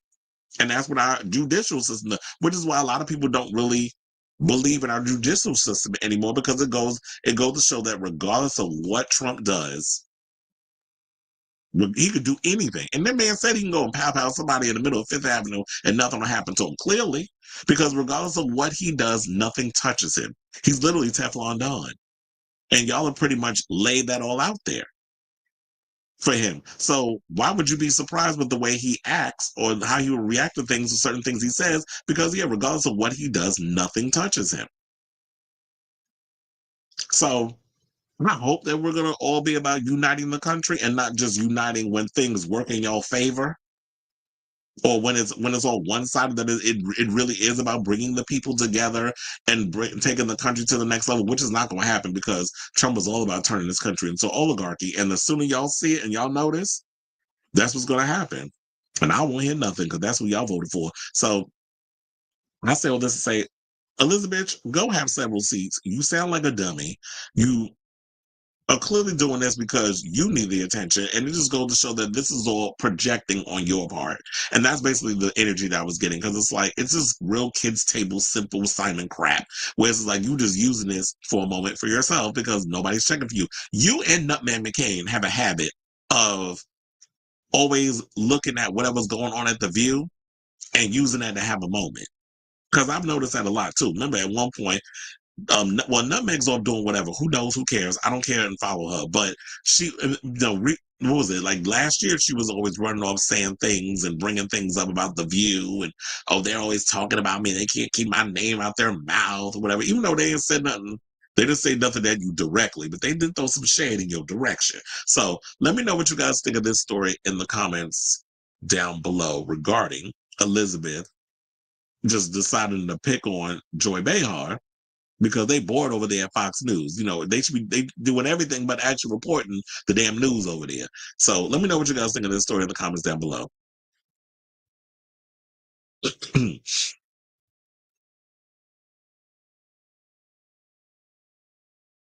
You said Taylor Swift isn't a Trump supporter. We all know anybody from the Bible Belt is majority MAGA. Kamala Harris is a minority in that area. Yeah, we know she's not a Trump supporter. He said, "Where's the coin?" Breaking news, and I don't like it. Snoop Dogg to perform at a Trump crypto. Well, everything that Snoop Dogg does is for a check. Snoop is always doing something. Yeah, clearly, because it's like Snoop will show up at an envelope opener at this point. And I do want to see, I want to know this. Now that this is true, I'm gonna bring, if this is a story, I'm definitely gonna bring this up as a story tomorrow. Now, are we canceling Uncle Snoop because he's performing at a Trump crypto ball? I wouldn't be surprised if he voted for him.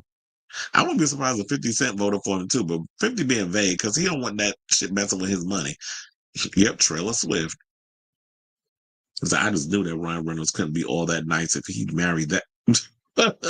Okay. Because it definitely gives like very much like, oh, you try to be like act like you nice in real life when you are a full fraud, and I think a closet case. When you get to 80, you're allowed to have no filter because you earned it. You lived your life and paid dues, playing fake nice and pretending to like people just because of work. And didn't anybody ever teach Elizabeth to respect her damn elders? Yeah, I did hear that. You know, I did see Kelly Clarkson name trending in addition to Carrie Underwood. And people was, talking about she was the better American Idol alum. Carrie keep it professional, but poor judgment. Yeah, she do look like she a little slow. Elizabeth picking on Joy because she jealous Whoopi turning her out. We know Chrisette Michelle. And I said, it's like, y'all cancel Chrisette Michelle for performing at a Trump rally during his first term or inauguration. And now y'all don't give that same energy to Carrie. And I think it's because Carrie Underwood and Chrisette Michelle do not share the same type of demographic. So Carrie Underwood's base, pretty much, you would think that they the people that's in the country world support him. And I don't even think outside the United States, country music is a big type of genre of music. All right, now let's talk about Michelle Obama, who they're saying is not going to President-elect Donald Trump's inauguration next week. And this is according to her office. And before y'all ask, her office has not provided any information as to why she's deciding to skip out on going to the upcoming inauguration. And I feel like she don't need to go. Look, the one thing I do need an explanation for is why you didn't go to the Jimmy Carter's funeral. She should have been there for that. Maybe she had her reasons. But if she don't want to go to Donald Trump's inauguration, she don't have to. So in a statement released to the AP, the Obamas clarified that while the former First Lady won't be present, her husband, 44th President Barack Obama, will be there to represent the family. Now, former President Barack Obama is confirmed to attend the 60th inaugural ceremonies. Former First Lady Michelle Obama will not attend the upcoming inauguration, reads a statement from the office of Barack and Michelle Obama. Now, former Presidents George W. Bush and Bill Clinton will also be in attendance, as with their wives, Laura Bush and former Secretary of State Hillary Clinton, joining them for the swearing-in ceremony. Now, this will be the second presidential event Mrs. Obama has skipped as of late, as the author was also unable to attend the funeral of former President Jimmy Carter at the Washington National Cathedral. The day of mourning found husband Barack and Donald Trump sharing an occasional laugh, which caught the attention of both the left and the right. Trump later addressed the friendly exchange, telling NBC News, "I didn't realize how friendly we appeared. I said, boy, they look like two people who like each other, and we probably do. We have a little different philosophies, right? But we probably do." Oh God. It's like, I feel like my head hurts whenever I try to go off of whatever the hell that man's saying. So Michelle has previously campaigned against Trump on behalf of Democratic candidates, in addition to calling out for his birther campaign against her husband, which questioned Barack's citizenship. She did, however, attend Trump's 2017 inauguration ahead of his first term in office. And this is what I don't understand. Why are y'all going to? If y'all, this is what irritates me about, and I feel like maybe they're trying to make it seem like, oh, well, we're better at whatever it is with Trump. So when they go low, we go high, playing all that BS. We all know that crap don't work. But here's the thing. So it's okay. And people was mad at the fact that she's not going right. But how is it that y'all mad at her, but this old orange bastard and his dusty ass mail order whore of a wife didn't go to Joe Biden's inauguration? I didn't hear no energy reciprocated in that direction regarding that. And the media didn't make a big stink about it. It's funny how they always expect, and I'm not saying the Democrats and the Republicans are any better. I personally feel like these corporate owned robber baron type Democrats and Republicans, y'all are both two sides of the same damn bird. However, I don't like the idea that it's okay for Trump to just sit up in here and do whatever the hell he wants, and Democrats always have to damn near jump through fiery hoops like a damn circus animal in order to get shit done, or always have to kowtow down to the other side. But the other side is not, the energy isn't reciprocated. I really wish that y'all would kind of just make it fair on both sides in regards to that. But like I said, it's okay for him and Melania to not go to Biden's inauguration, but everybody got to show up for him. And y'all want to get mad because she's not going? I don't have to go to shit if I don't fucking want to. And I don't understand why the Democrats are sitting up here. And I feel like it's not only the Democrats, but I feel like it's the media and everybody. Y'all are saying, washing everything this man is doing. And I think y'all going to continue to do it because y'all scared. Y'all running scared around here thinking like he's going to destroy, he is pretty much going to destroy corporate media. And quiet as it's kept, I think corporate media is going down the toilet anyway. Now we're radicalizing the new corporate media, which is a lot of y'all, like you Joe Rogan types and you Brian Tyler Cohen types, a lot of y'all are becoming the corporate media. Y'all say y'all independent, but independent means that you're not taking any kind of donations. You're not being funded by any political party. And Joe Rogan is being funded by, I'm sure he's taking money from when you hobnobbing with Donald Trump and Dana White and Elon Musk and all these other people. Clearly you're being corporately hoarded out. You are for sale. Same thing with these Brian Tyler Cohen and all these other ones that's run over here on the Democratic side, where y'all getting and doing interviews with Kamala Harris and Joe Biden, not Joe Biden, but an AOC and all these other people. Who I see it, they're kind of looking at as the new progressive political party. They're looking at AOC and Jon Stewart. People talking about they want Jon Stewart to run for president. Well, look, at this day and age where the rules no longer apply in politics, and I don't know why Democrats are still trying to play by rules that no longer exist. The Republicans didn't play, or MAGA didn't play by it for Trump to win. So why y'all still trying to play by old rules that no longer apply? And I feel like now that media is pretty much going down the toilet, what do we have left? There's very few that's out here spilling the tea and telling us the real truth about what's going on. So, like I said, I don't think Michelle has to go to something that she doesn't want to go to. If Barack wants to go and represent it, that's great. But I feel like if you're going to have someone who's disrespectful or disrespecting the political office, and thinking that he could just go up in there and just do whatever the hell he wants, whenever he wants, and everybody just bows down and bends the knee and kisses the ring because he's Donald Trump and they're scared, but everybody else is upholding the law, but he feels like he doesn't have to. Why is it that all you people who y'all sat up in here and said that y'all don't agree with his policies, y'all sat up in here and called him all kinds of fascists, but you're going to the inauguration because what? That's the thing to do? Because he's the president and about to be the president again and he won fair and square. I'm not trying to say he didn't win fair and square because clearly they say he did. So they're honoring it, then we'll go along with it. But I just my head hurts just trying to break all this and decipher all of this because it just goes to show, like, yet again, Democrats don't have backbones. And this is why people feel the way that they feel about the party. And y'all gonna continue to lose because y'all sitting here still trying to figure out why the hell y'all lost. Well, if y'all actually sat and paid attention to progressive media who's been telling y'all about yourselves, then y'all would try to fix the party. But no, there's too much money involved.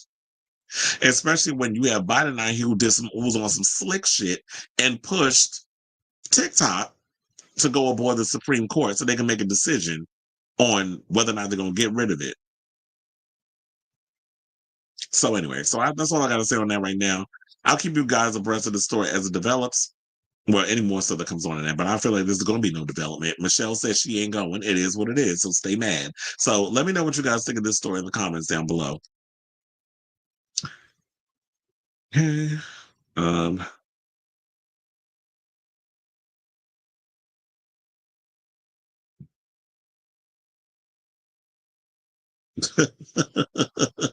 Not, I know it smelled crazy at a Carrie Underwood show. They said, "Oh, come on, we all saw the video of Barack Kiki with Miss Donaldina. You should have called her Donatella. But yeah, that's why I was like, that's why I said they both two sides of the same bird, and everybody up in there just brushing it off. Oh, it's so great that The View was doing it. It was so great that they could be in a room together and they could just be cordial and talk. And I'm like, what the fuck are y'all talking about? Like all this stuff that they were saying, and then all of a sudden, him and Barack sitting there kikiing like old school girls. Like, please. I told her at the end of the day, it's all political theater. It's all a bunch of BS. Both sides are full of shit. It's just that Republicans are better liars, apparently. We see that they blatantly lie, but people don't care. Democrats sitting around worrying about not offending any damn body. It was bad timing. I don't blame her for not wanting to be here. Exactly. And I don't have to go and look, at the end of the day, I'm at a point in my life, and I'm sure Michelle is too. I'm here to protect my peace. Donald Trump is a goddamn chaos demon. I'm not trying to be around there all day. Thoughts on the ceasefire deal? Hostages coming home right before Trump in his office. Oh, I thought I addressed that already. I feel like, it's great, but I am questioning the timing of it all. That how is it 6 days before Trump gets in office? He's going to take credit because he'll probably, use I did go on and do a press conference and I threatened that, you got 2 weeks before I get in the office to release the hostages, and kind of threw out a little threat out there. So he'll try to take credit for it. We all know that's coming. But I'm glad there's a ceasefire deal coming on. But it's like, you know what? Please, Netanyahu never had any intention about them hostages. It was all about trying to level Gaza so that way they can get up in there and still letting people land. It was always about colonization. They should be careful with the Luigi types around. They will snatch your web person. Okay. So I do not want a famous celebrity to be the Democratic nominee. I'm sick of the celebrity thing, but it just seems like, unfortunately, this is the direction our country is going into. Everybody wants to have a beer or break bread with the political. And I don't want that. I need somebody what are you going to do about the policies that I need you to do? And put that in office. I'm not trying to break bread. I got enough damn friends that I can have a beer with. I'm not trying to have a beer with a politician. And we're in that place where it's just like people get so wrapped up in fame and celebrity. And I blame the producers of The Celebrity Apprentice. They created that damn monster. Would have loved Bruce Jenner to have a run for president and have transitioned in the White House. Okay, that would have been. He could have been the president and the first lady. And funny enough, speaking of which, he said he's going to. She said, well, that bitch is transphobic. I said what I said the first time. I'm gonna use a male pronoun on her ass. But they was up in there talking about they going to his inauguration. So you're gonna see Caitlyn Longjaw, J.K. Rowling looking ass up at the inauguration. It said Michelle keeping transvestigators on the edge of their seats with the billionaire mysteries. It said not Netanyahu scared of Trump. Can you imagine? That is all a little plot. But anyway, okay, child, let's get into this mess with Cardi B, because apparently she's still dragging us into the group chat with her latest shenanigans. So Cardi B and Offset split has been anything but amicable, as you all know, but in her latest spat, she went over there on Twitter Spaces and decided to reveal that he didn't buy the 3 kids that they have together anything for Christmas in an effort to spite her. Now I'm sitting there wondering, like, you just had your baby a couple of months ago. What the hell are you gonna get an infant? Except Pampers and a new damn bottle, or maybe some milk. So I do have the clip of her courtesy. I think it was the Shade Room. No, it's Hollywood Unlocked. I know it was the same shit, different toilet. It's like, girl, why, Ebony? Why you keep dragging us into the group chat? But anyway, let's play what she had to say, and then we'll come back. That God will handle them. They're just not handling these people as fast as I want them to. By the way, do you guys know that my kids didn't receive no Christmas gifts from somebody in particular? Motherfuckers want to make it seem on social media like I was keeping my kids away from them. Like to make movies on social media but purposely fly to New York to buy their kids gift. And guess how many gifts did they buy my kids? Zero. Zero. And then motherfuckers want to do shit because I could really ruin people's whole entire fucking life. Today, tomorrow, every single day. My mouth could literally ruin people's lives. But you know what? I just know that God will handle them. They're just not handling these people as fast as I want them to. By the way, do you guys know that my kids didn't receive no Christmas gifts? Do shit too. You know what I noticed? Every single time that a motherfucker did something publicly to embarrass me, I noticed that they did that on purpose. Because a motherfucker thought that he was gonna ruin my year and have me fucked up like they had me fucked up last year. But I'm so strong. I'm so fucking strong and it doesn't affect me anymore that even after you try to ruin me by being spiteful towards me and my kids, I still got my ass up and went to fucking work. Your fucking little games that you do for spite, that shit doesn't bother me no more, bitch ass nigga. What hurts me though is when motherfuckers trying to be spiteful towards my kids. That should really be fucking pissing me the fuck off.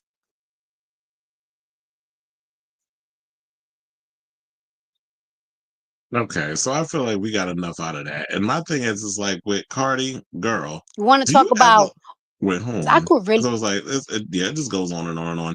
But I don't understand. It's like, sis, I don't know why we have to know all of this. And my thing is, if you're already a successful person, yeah, you came out with one record or whatever the case is, but you don't need to constantly always address every little thing that this man is doing to you. When you reveal all of this stuff on social media, all you're doing is letting him know that, you know what, him being spiteful, him weaponizing the fact that he's not giving the kids Christmas gifts or spending quality time with them, that is getting under your skin. And you inviting us into the group chat to know about this is even making it a problem. So I don't know why you don't keep this to yourself. Focus on that bag. Focus on releasing the long overdue sophomore album. It's been almost 7 damn years since you released the follow-up to Invasion of Privacy. That's what you should be focusing on, and all these other endeavors.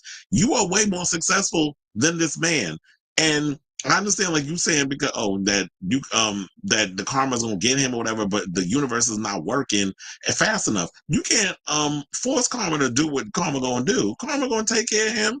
And this is what happens when a lot of you women lay it low and spread it wide with community dick. You should have left Offset what it was. You should have made sure he put a condom on that peen and you didn't get knocked up 3 damn times with him. And I'm thinking, you thinking because you got with him and had all them damn babies that he was going to change him. If culture wasn't going to change him and Wade wasn't going to change him, what makes you think baby number 3 was going to do it? So I don't know what's going on in her mind. Maybe I think it's like, it don't matter all the money and stuff that you have in the world. Your mentality is still, your brain is still in the Bronx. A lot of your mentality is still in the Bronx. You still haven't like elevated from the hood to Hollywood. And I know it takes people, I'm not saying you got to change your whole vernacular and who you are, because people like that you got a little bit of that ratchetness. But there needs to come a point when you grow up and just be a little more mature in how you deal with things in life and people. So let's go over to some of the comments. And one person said, ninjas break up with the girl and break up with the kids too. Whack ASF. Another person said, flying to New York, getting your other kids' presents, and not making a quick 15-minute drive to Jersey for your other 3 kids is crazy. Well, was she in Jersey or was, because I know she got a house in Atlanta too, but I think that's the house they share together. Another person said, after the divorce, men really think they be hurting the women by not doing anything for the kids. So sad. Another person said, I believe her. People do this when they lose access to the other parent. Another person said he knew hurting them babies would hurt you. That's why he doing it. Literally been going through this the past 3 years. So yeah, it's like it's sad, it's unfortunate, and it's messy on his part that he's weaponizing them kids to get back at her. It's like, sir, you made those babies.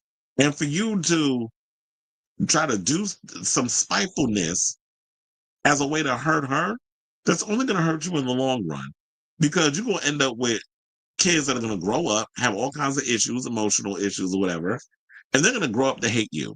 And I don't think that Cardi is going to be the type of person that's going to force them, have them kids come out and hate you. You're going to do that all on your own. So I'm hoping that they get it together. He could be more the mature one, but I know that's a lot to ask from him, especially when you deal with somebody who just gives, slowpoke tease like Offset, because he don't look like he bright at all.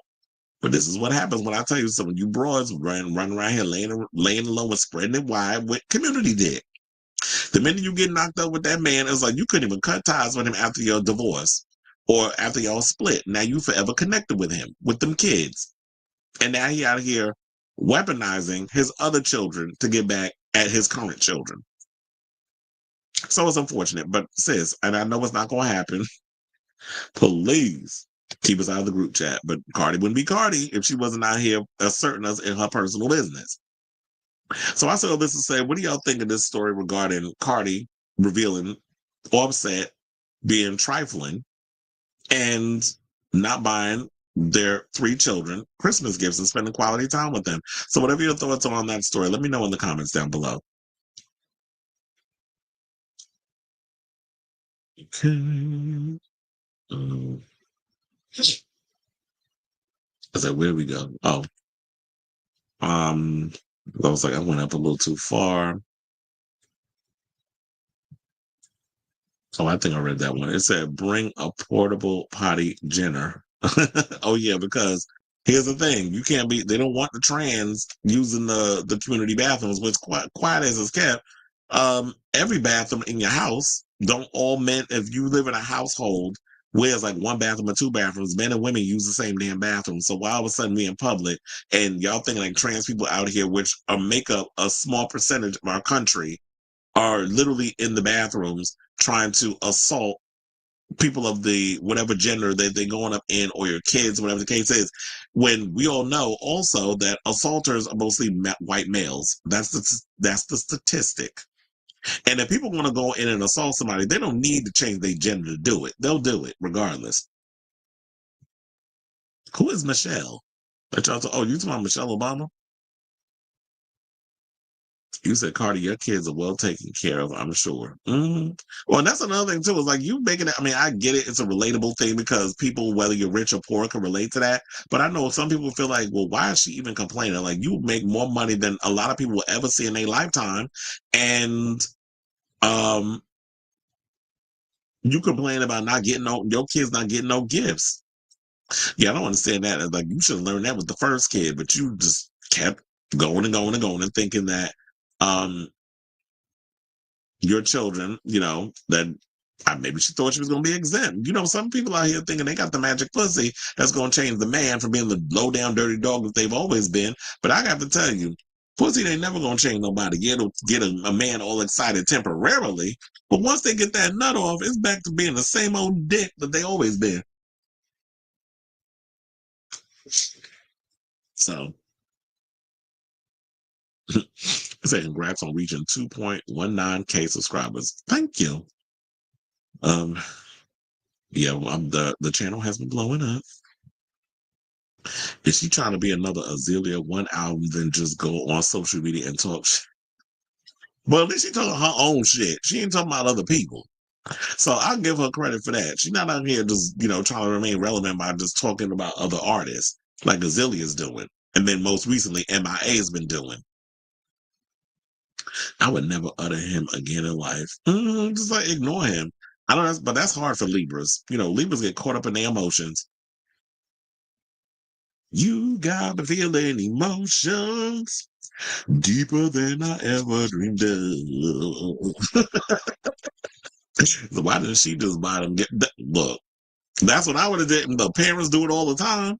They sit up in here and lie to the kids, and they go out there and buy a lot of gifts, and they'll say it's for mommy and daddy, knowing daddy bitch ass didn't buy them a damn gift. But the women like to keep the illusion alive because they don't want the men to think, they don't want the kids to think bad about their father.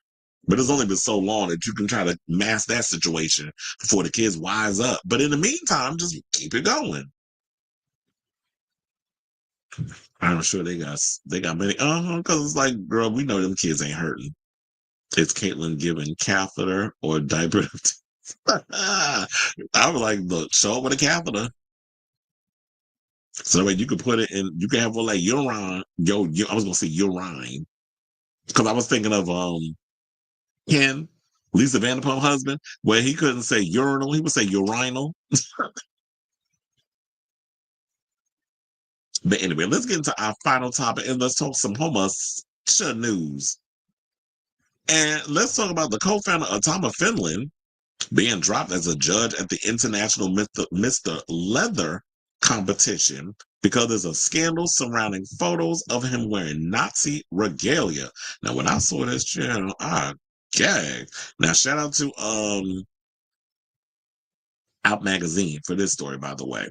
So, International Mr. Leather, the world's oldest leather conference and competition, has removed Dirk Denner, a co-founder of the Tom of Finland Foundation, as one of its judges. Now, David Ronneberg, IML's executive director, announced the development in a Sunday Facebook post following outcry after photos of Denner wearing Nazi regalia began circulating online, saying, "I've been trying to write a post that isn't angry, but I am angry, very angry. New information that came to me this morning regarding one of the IML judges clearly indicates that he is not fit to be part of the organization. Hate has no place at IML, period, full stop," voted Ronenberg without naming Denner by name. And then I actually agree because I have a lot of friends who have competed in IML or any kind of leather stuff. Like I have friends who are, and funny enough, I saw him the other day when I was working the wrestling match. Um, we have Rock Bar. I forget what his title is. I think it was Mr. Rock Bar. They have their leather representation, all the stuff, and also they do one. I know they do a leather contest out in Fire Island. I think he won that one too. But the leather community is very much a well-oiled machine, and for them not to include this or to go in on somebody like him for wearing Nazi regalia, I'm here for it because one of the things I love about the leather community, and I'm not necessarily knee deep in it, but I have friends, like I said, who's in it, and I've been to some leather establishments. The people are very friendly. So they said anyone who wears hate-based imagery or symbols, whether Nazi regalia or a fucking MAGA hat, has no place at the table, no voice in the conversation, and can fuck right off. Well, damn, he said he was trying to be nice about it. They said there is no gray area here. A most sincere thank you to everyone who brought this information to our attention. Thank you for holding us accountable and pushing us to do better. We must do better. Now, over 2,000 contestants from 27 countries compete annually for International Mr. Leather, which this year is set to begin in May in Chicago. Contestants win competitions in local gay bars or contestants before vying for the top prize through pageants like categories. So yeah, like I was saying before, I have friends who have competed in local gay bar leather competitions, have won, and have competed for IML. And then said that, yeah, so they compete in local gay bars or contests before vying for the top prize through pageant like categories, which include evaluation of physical appearance, leather attire, and an oral presentation. As of Tuesday, Denner was no longer listed among the judging panel. So I am curious, who are they going to pick as his replacement? I don't think they have a replacement as of yet. So they said Ronenberg's decision to oust Denner occurred one day after pup Diego Onyx, I know some Onyxes, shout out to him, who holds the title of Mr. Bullet Leather 2024, posted several images of Denner wearing various Nazi symbols on different occasions, including what appeared to be a swastika pin and the what is that word? Partiedler, also known as they say it's a Nazi eagle on a leather hat.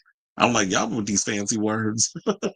Is that I love that one of the judges this year of IML Inc. enjoys wearing Nazi regalia. A huge part of the LA leather community has been keeping this under wraps for far too long, and so have many others. Why would anyone feel safe running for a contest if he's a judge? This is what Onyx captioned.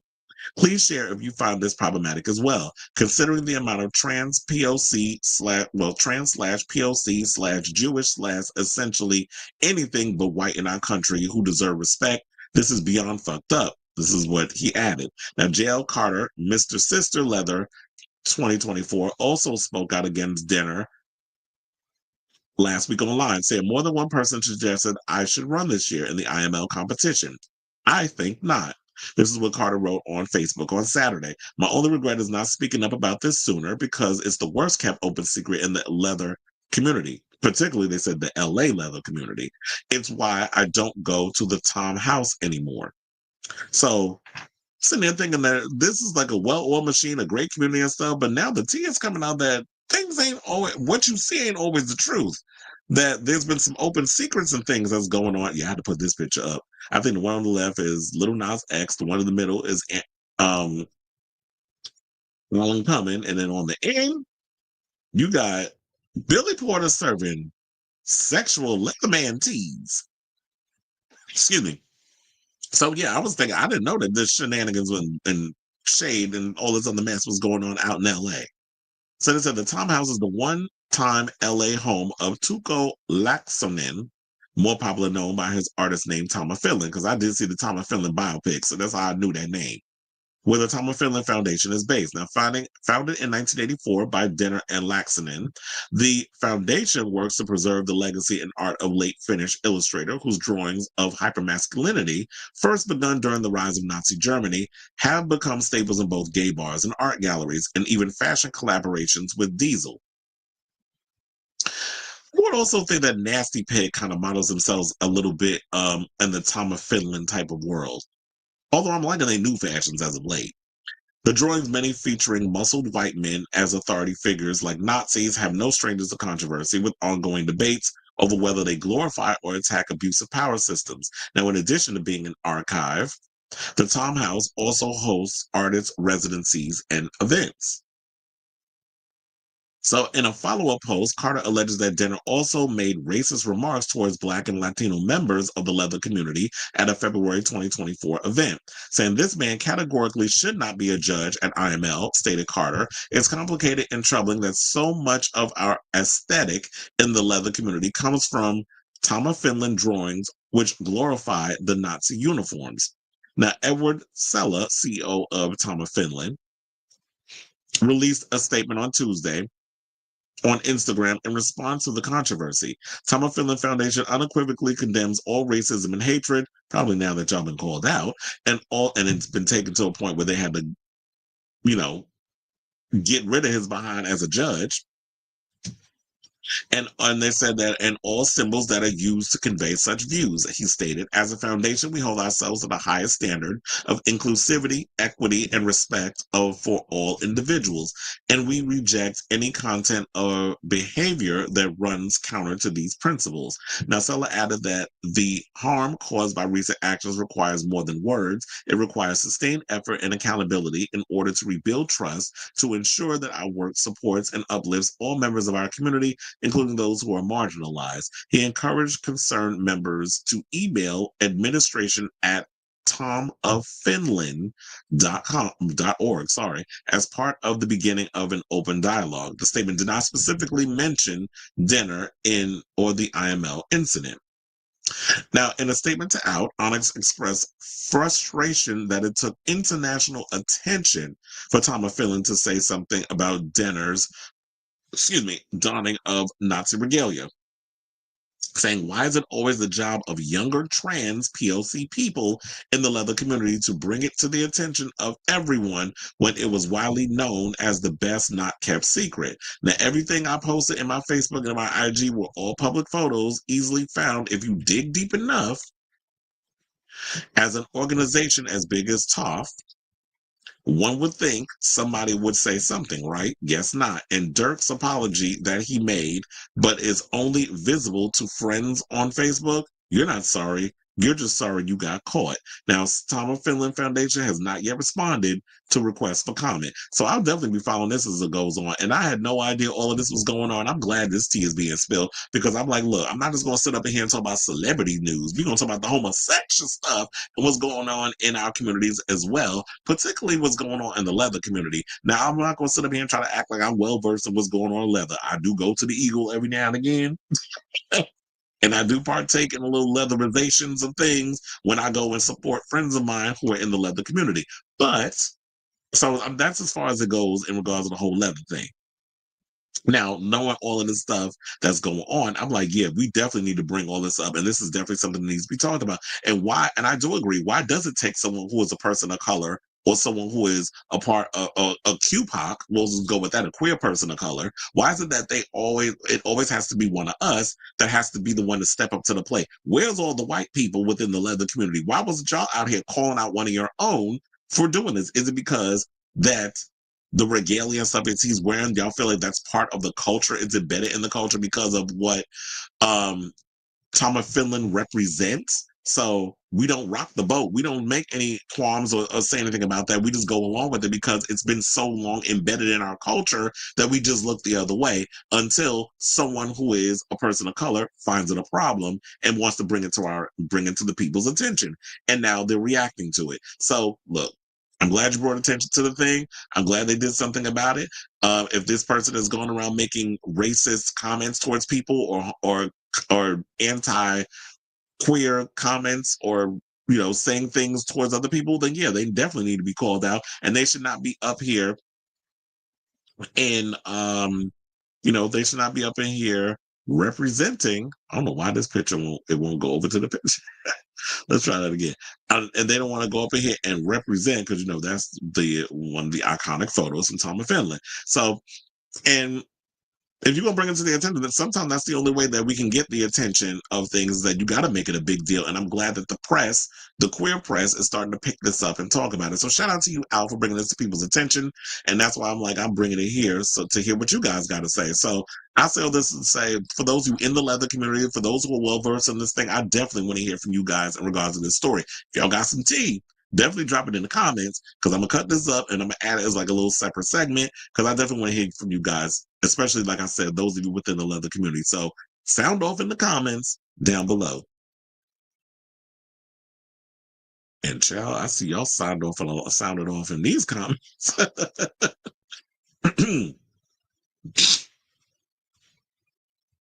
um Brown Bunny said, "Child, look at us. We up in here.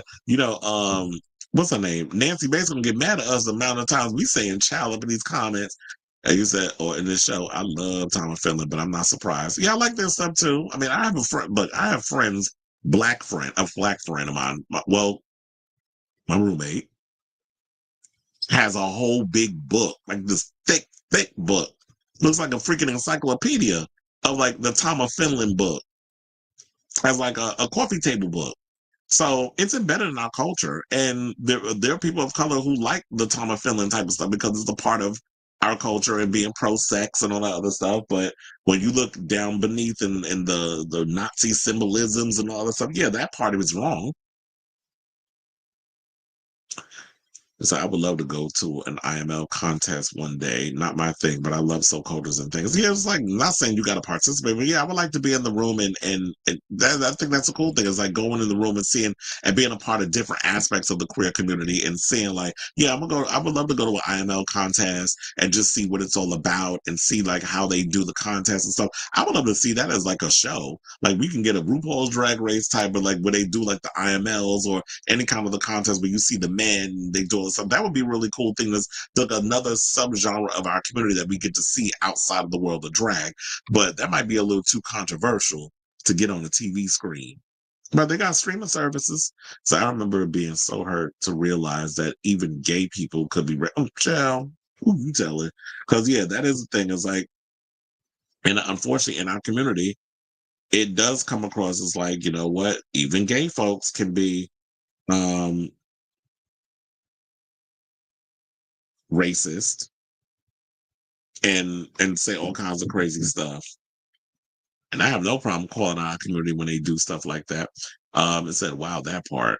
Have you seen the movie The Night Porter, controversial Nazi film directed by a woman that leads into homoerotic fascist aesthetics that much permeated the Third Reich? I have not seen that movie. This is the first time I'm actually hearing of that. I definitely would need to, I would love to check that out. But funnily enough, I bet you if I looked it up and it was said The Night Porter, I probably like, wait a minute, I did see that movie. Because I'm like, what is it on Deku? Oh, it came out in 1974. And it says, I'll get to the rest of your comments.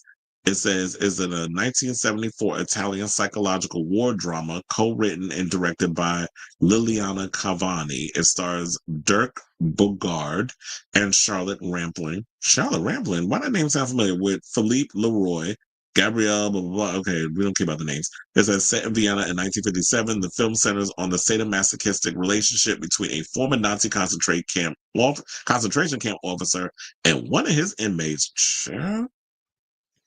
Ooh, that sounds scandalous. That sounds right up my alley. But anyway, let me read the rest of these comments. They said she's giving Grand Wizard teeth. Not Grand Wizard.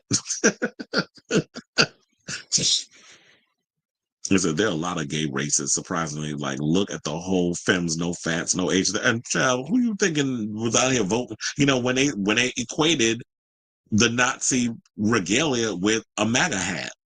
Same thing. Now we understood like what MAGA meant something different, I guess, back then. But now it's like y'all wear that like a badge of honor. We see what it means to y'all. Like, don't sit up here and try to play us like we dumb. Something looks a little off about. I told her, did I tell you that one time that I saw Billy Porter, and I think it was his husband at the time, was at a sex party I attended. He was on the dance floor though, and his ex at the time was a go-go dancer in the cage. Ferrari Goldman, he rest in peace. He was dancing in the cage. I was there. Then I went and I was on the dance floor for a bit. I was getting a drink, and then I went in the back room, was being a hoe. And it was like one of my friends Daniel Nardicio's parties. I think it was like one of his Mr. New York. I think it was like a New Year's event. I'm thinking that's what it was now that I think about it. It was like one of the clubs. Now he don't need to go and have like these off clubs anymore because he owns Red Eye. Which I was telling y'all that Andy Cohen's ex did his podcast there one time. And funny enough, the time when I was talking about, I couldn't remember the name of Red Eye. I hate when I be drawing blanks in my brain. Come on, we all know Miss Porter is deep in her sub race. Oh yeah, she gets down with the get down.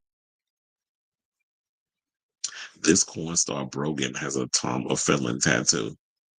I think that name sounds familiar. Hugo Boss designed them Nazi uniform. Oh, Joe. I didn't know that. So I'm not surprised by any of this. Most white not rainbow men, are racist as fuck, even in places where they promote diversity.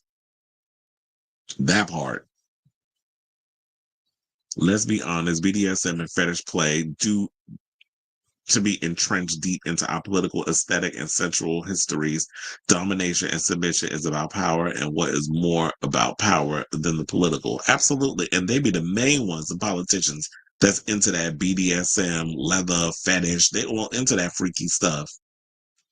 Whether it's, it's done to them by women or a man.